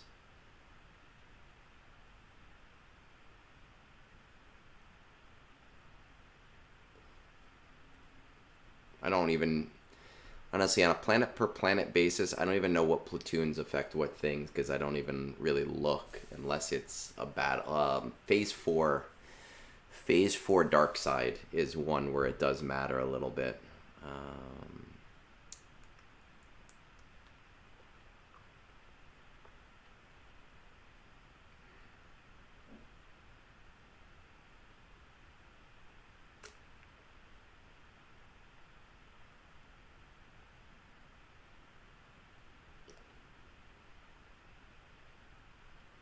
Should have done Watt. Oh well.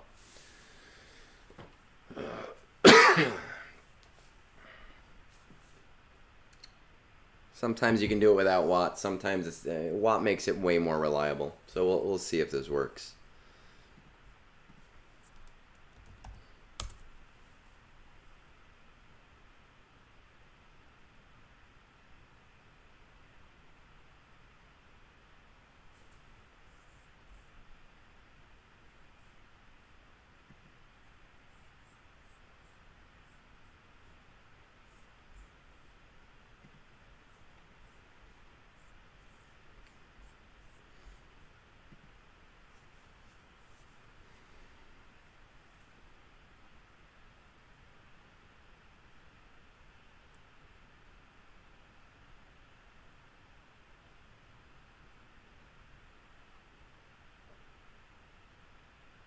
Ugh, hate when that happens.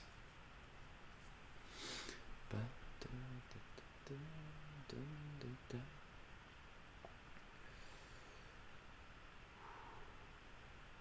we go.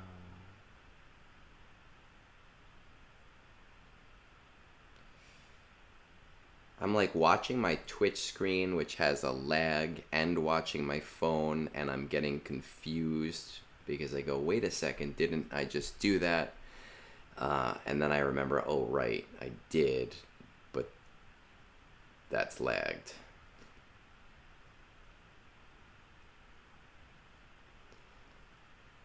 I know I could end this battle very, very quickly if I just did the targeting, but I'm too stubborn for that.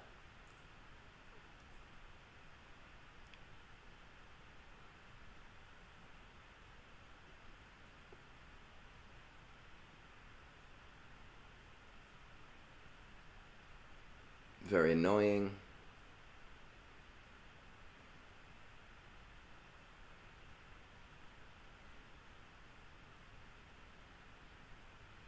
That should make it a little easier.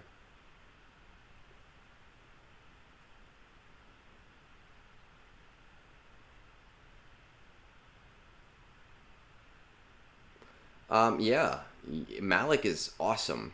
Yes, that's the only way to do it, unless they changed it. Yes, yes, Malik. Yes, 100%, hands down. And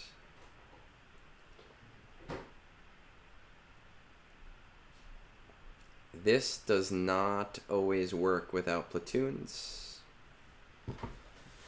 But let's try it out.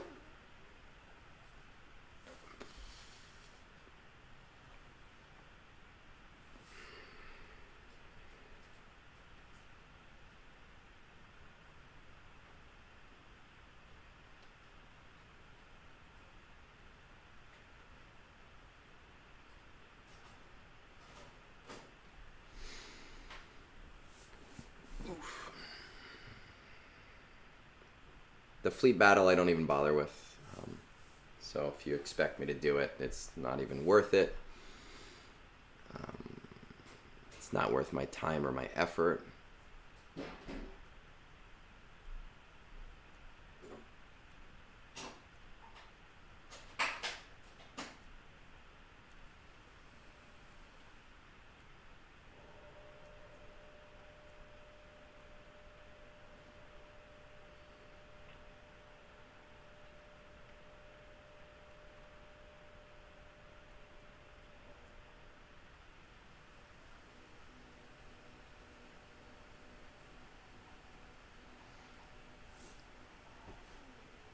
Yeah, I mean, for Malik, as long as you have the, I mean, he's good with it, even without a team. Um, he is definitely worth. He's definitely worth getting.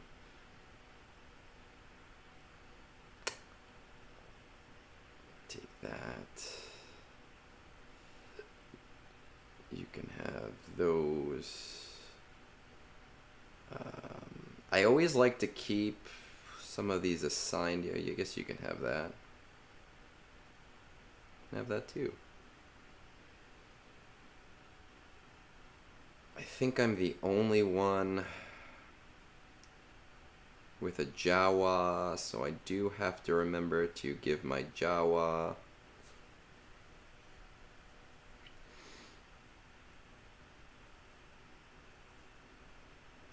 Light side, Jedi, light side, alright.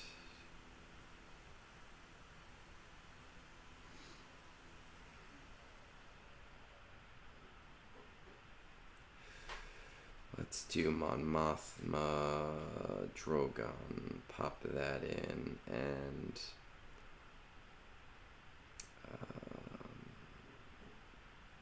no, I kind of want a tank in here. Where is Pathfinder? There he is.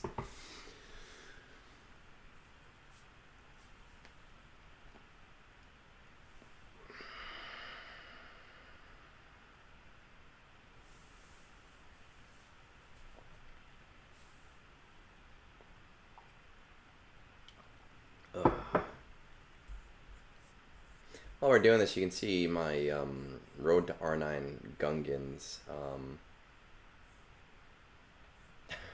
It's coming along nicely. I'm a little bit worried about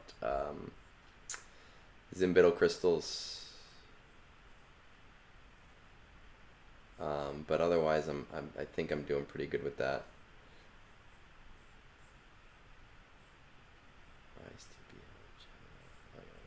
I actually don't use anything to track my TBs. A lot of people use hot utils. A lot of guilds at the high end use hot utils. I don't track it with anything. I track it, I track it with another person and whatever he does. But even when I was doing it 100%, I just did it by hand, and I know that that's crazy. But it just worked better for my brain.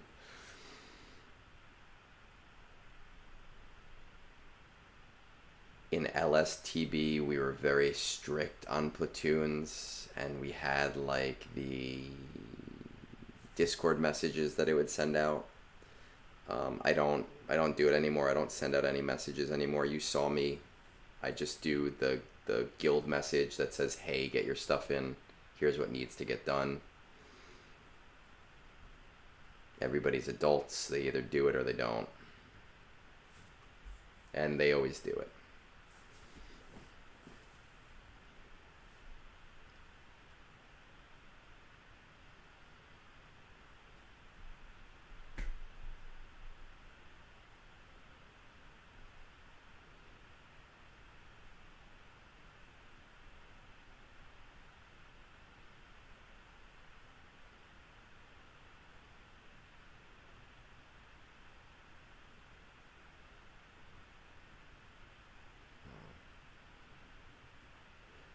Yeah, so the way that I do it is I was very stringent for a long time, and it was just taking so much of my time and energy.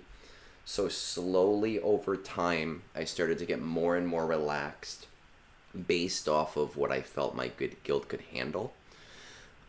So like this time, we just tried to do phase one without any notifications, and we were able to do it with 2 hours to spare. So from now on, I'm not sending out any notifications in day one anymore because it's a waste of my time. You know, we can probably do day two without notifications, except maybe reminding people to do the special mission. So that might be something that I might explore in a few months. And it's slowly giving back that power. I'm going to be very careful here about who I send in. We're going to do this. I know that ninth doesn't allow the speed limit to work. But I still do Jedi Knight Luke lead. I have found that it works really nicely on manual, even with Jedi Knight Luke lead, but obviously we're on auto right now, so again, I don't really care if I win. This is one where I do target.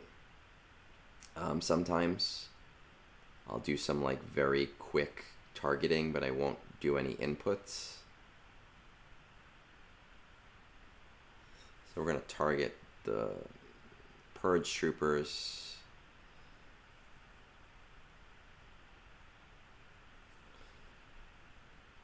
And just go from there and hope for the best.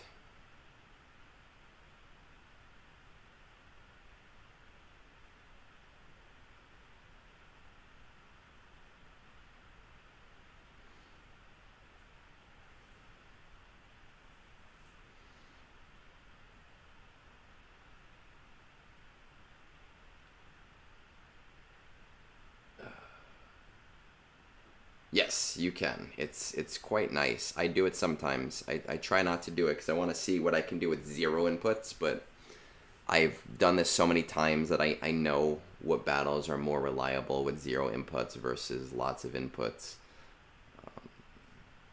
Like I am going to hard target Ninth Sister here.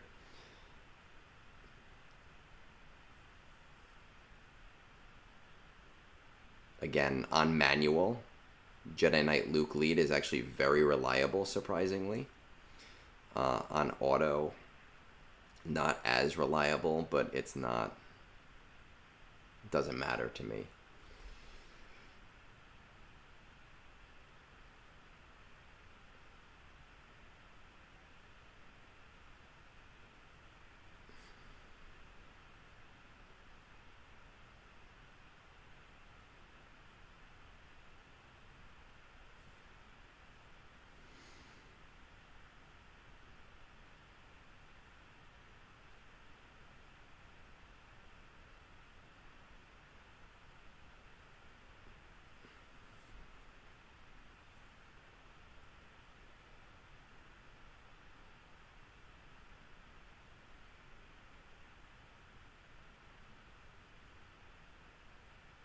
So you can see with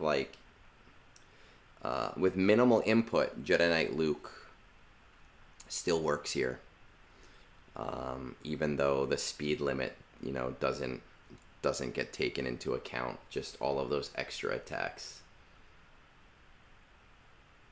That Mordecai, that is the best part of it, and that's the thing I hated about Light Side Territory Wars. Even though you had 36 hours, those first 12 hours were just waiting for platoons. And then you were waiting for battles, and then you were waiting for deploys, and it took such a toll as an officer. So this new way of doing things has been largely really, really, really nice for me. I'm gonna do this. I usually give up my cat, but we're gonna do it.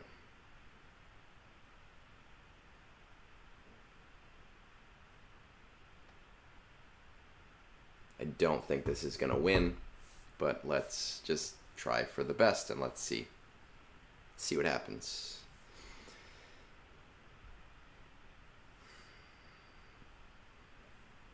Really should have used Shock T now that I'm thinking about it, so this might be a bust.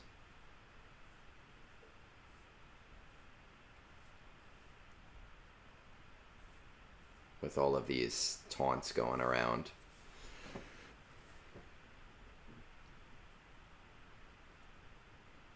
Alright, I got to an ult, so that's at least good.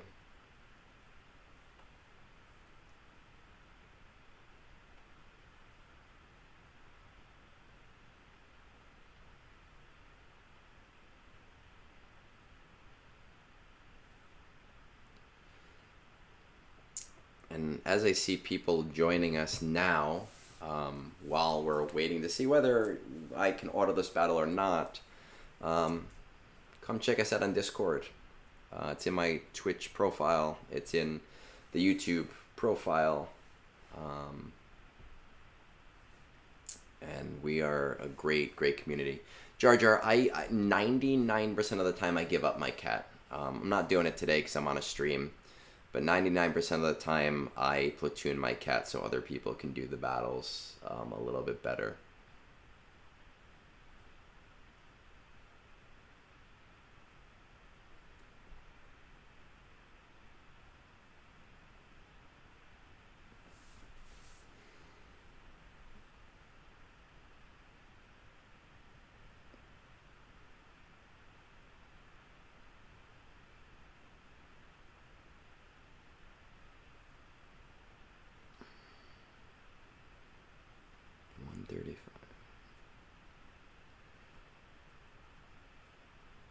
Are we getting content today?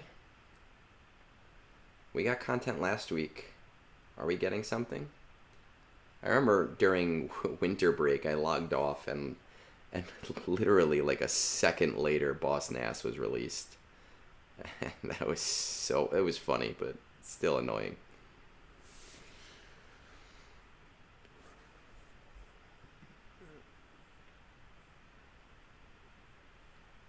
Yeah, I haven't done a stream where I got to do stuff in a while. I've had so many roster reviews that I've had to go through that I didn't get to do any of my conquest on stream.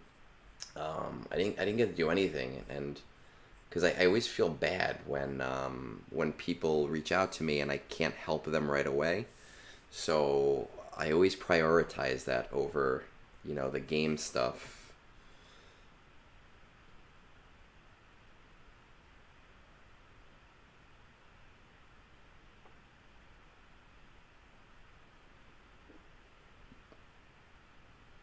Alright, I need another ult.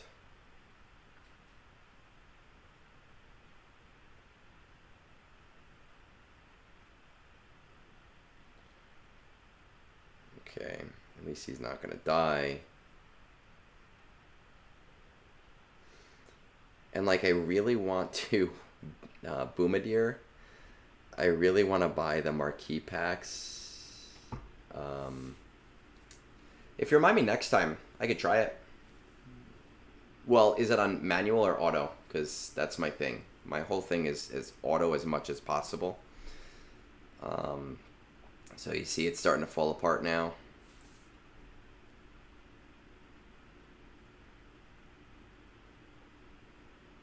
Uh-oh.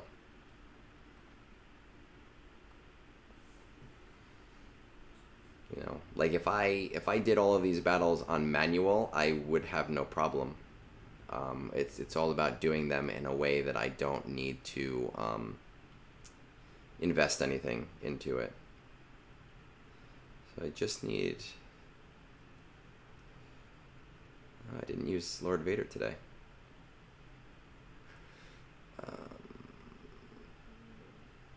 Let's see. I'll have to check it out next time, but I will probably forget. Because I'm not good at remembering things. Who else is here? Profundity. See, I get to give up my profundity, which is nice. Canon Jarrus. I get to give up this. What is the platoon bonus here? The platoon bonus is Rebel Strafing Run, but I don't think Rebel Strafing Run matters. Okay. So what we're going to do, I guess I have to try this special mission, which I've only ever remodded Seer for. I've never remodded Jedi Knight Cal for, which also means I've never actually beaten the mission, but I've only tried it like twice. So oh no, I don't want that one. We are going to make some room for mods. I think I switched Seer and Jedi Master Luke.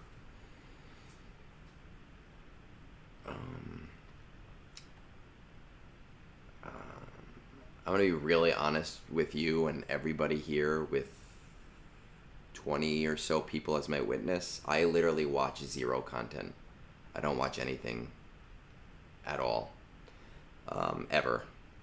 Never ever. If I watch a Bit Dynasty video to get an idea for something, I watch all of 15 seconds of it just to see what the team comp is, and then I back out. And if you were to ever watch my auto videos, I put the team comps in... I put the team comps in the description so that people don't actually have to watch them either. Because I struggle with watching things, and which is ridiculous when I'm on here and talking to people.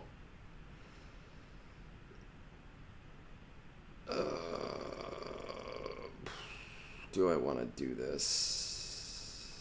I feel like I want to maybe change them. I don't like that this is lowering him. No, I don't want to change. Let's see. See.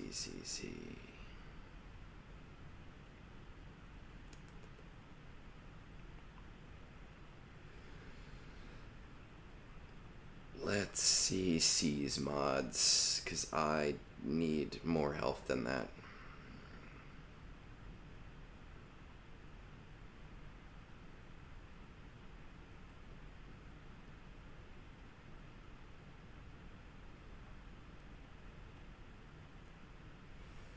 Where's Cal? Here he is. I mean, his mods aren't bad.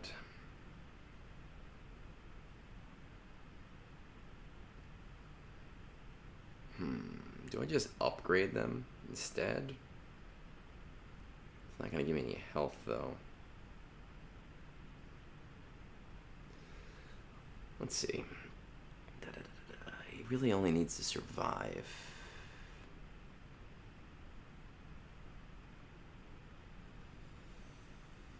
Alright, I can live with that. A lot more health. Let's do it.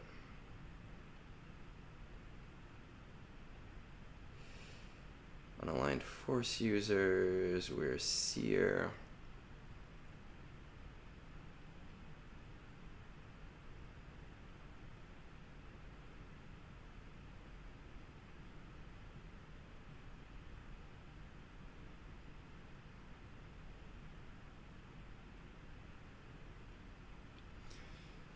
All right, let's let's see what happens.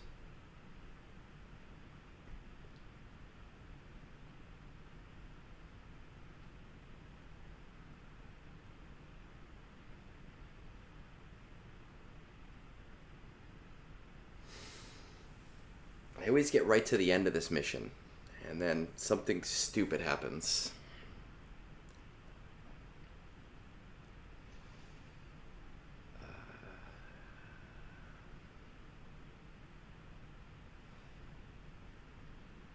Let's do that one. Grogu, cheers. How's it going, man? I haven't seen you in a few days, but I also haven't been on, so that makes sense.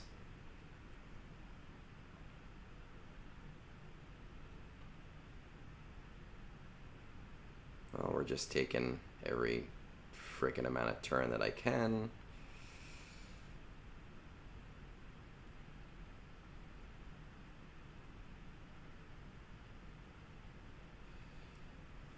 We got 20, right? So we'll hit you, and we have to switch back over to this. We'll give you the armor shred.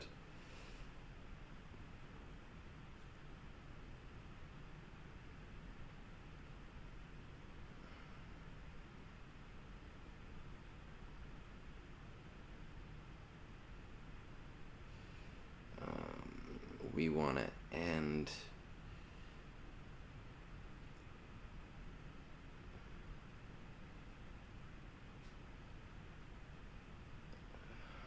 the other one, I think.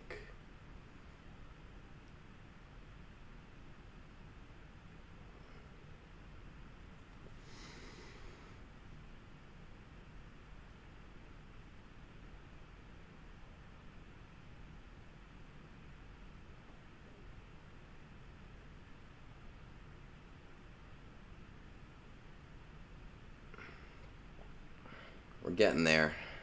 Oh, God, I hate this.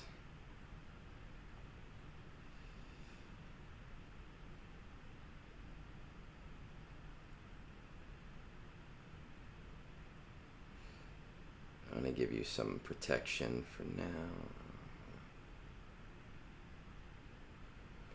Yeah, I hate that there's nothing else going. Like, give me my whole freaking team here. Come on, guys. Alright, so we want... We don't have a configuration right now? Okay.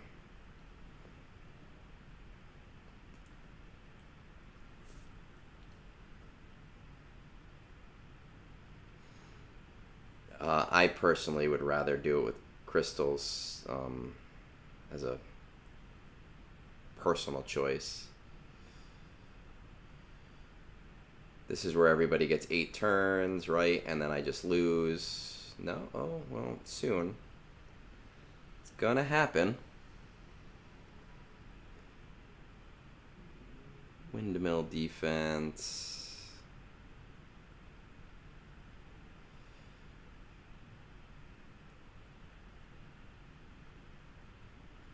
Can I have a turn, please? Thank you. Oh, come on. Fucking annoying.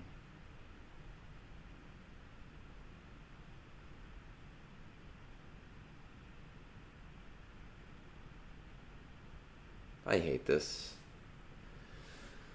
Well, that's my life. That would have been a really nice win. Oh well.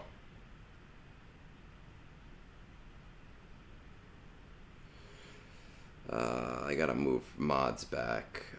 Sith Eternal. I gotta give you your mods.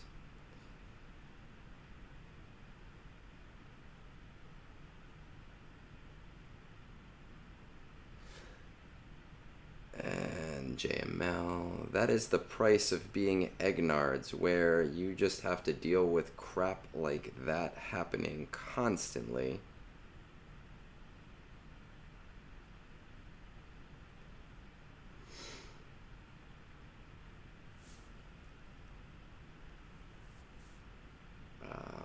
Gotta go back to my Jedi.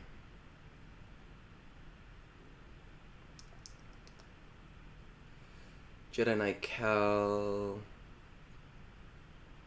Yeah, it sucks. It is what it is. We'll see what happens with my guild and whether they get the 30 or whatever that they need. And my TW guy is going to get mad at me and go, oh, you should have waited for platoons, but those platoons aren't doing anything.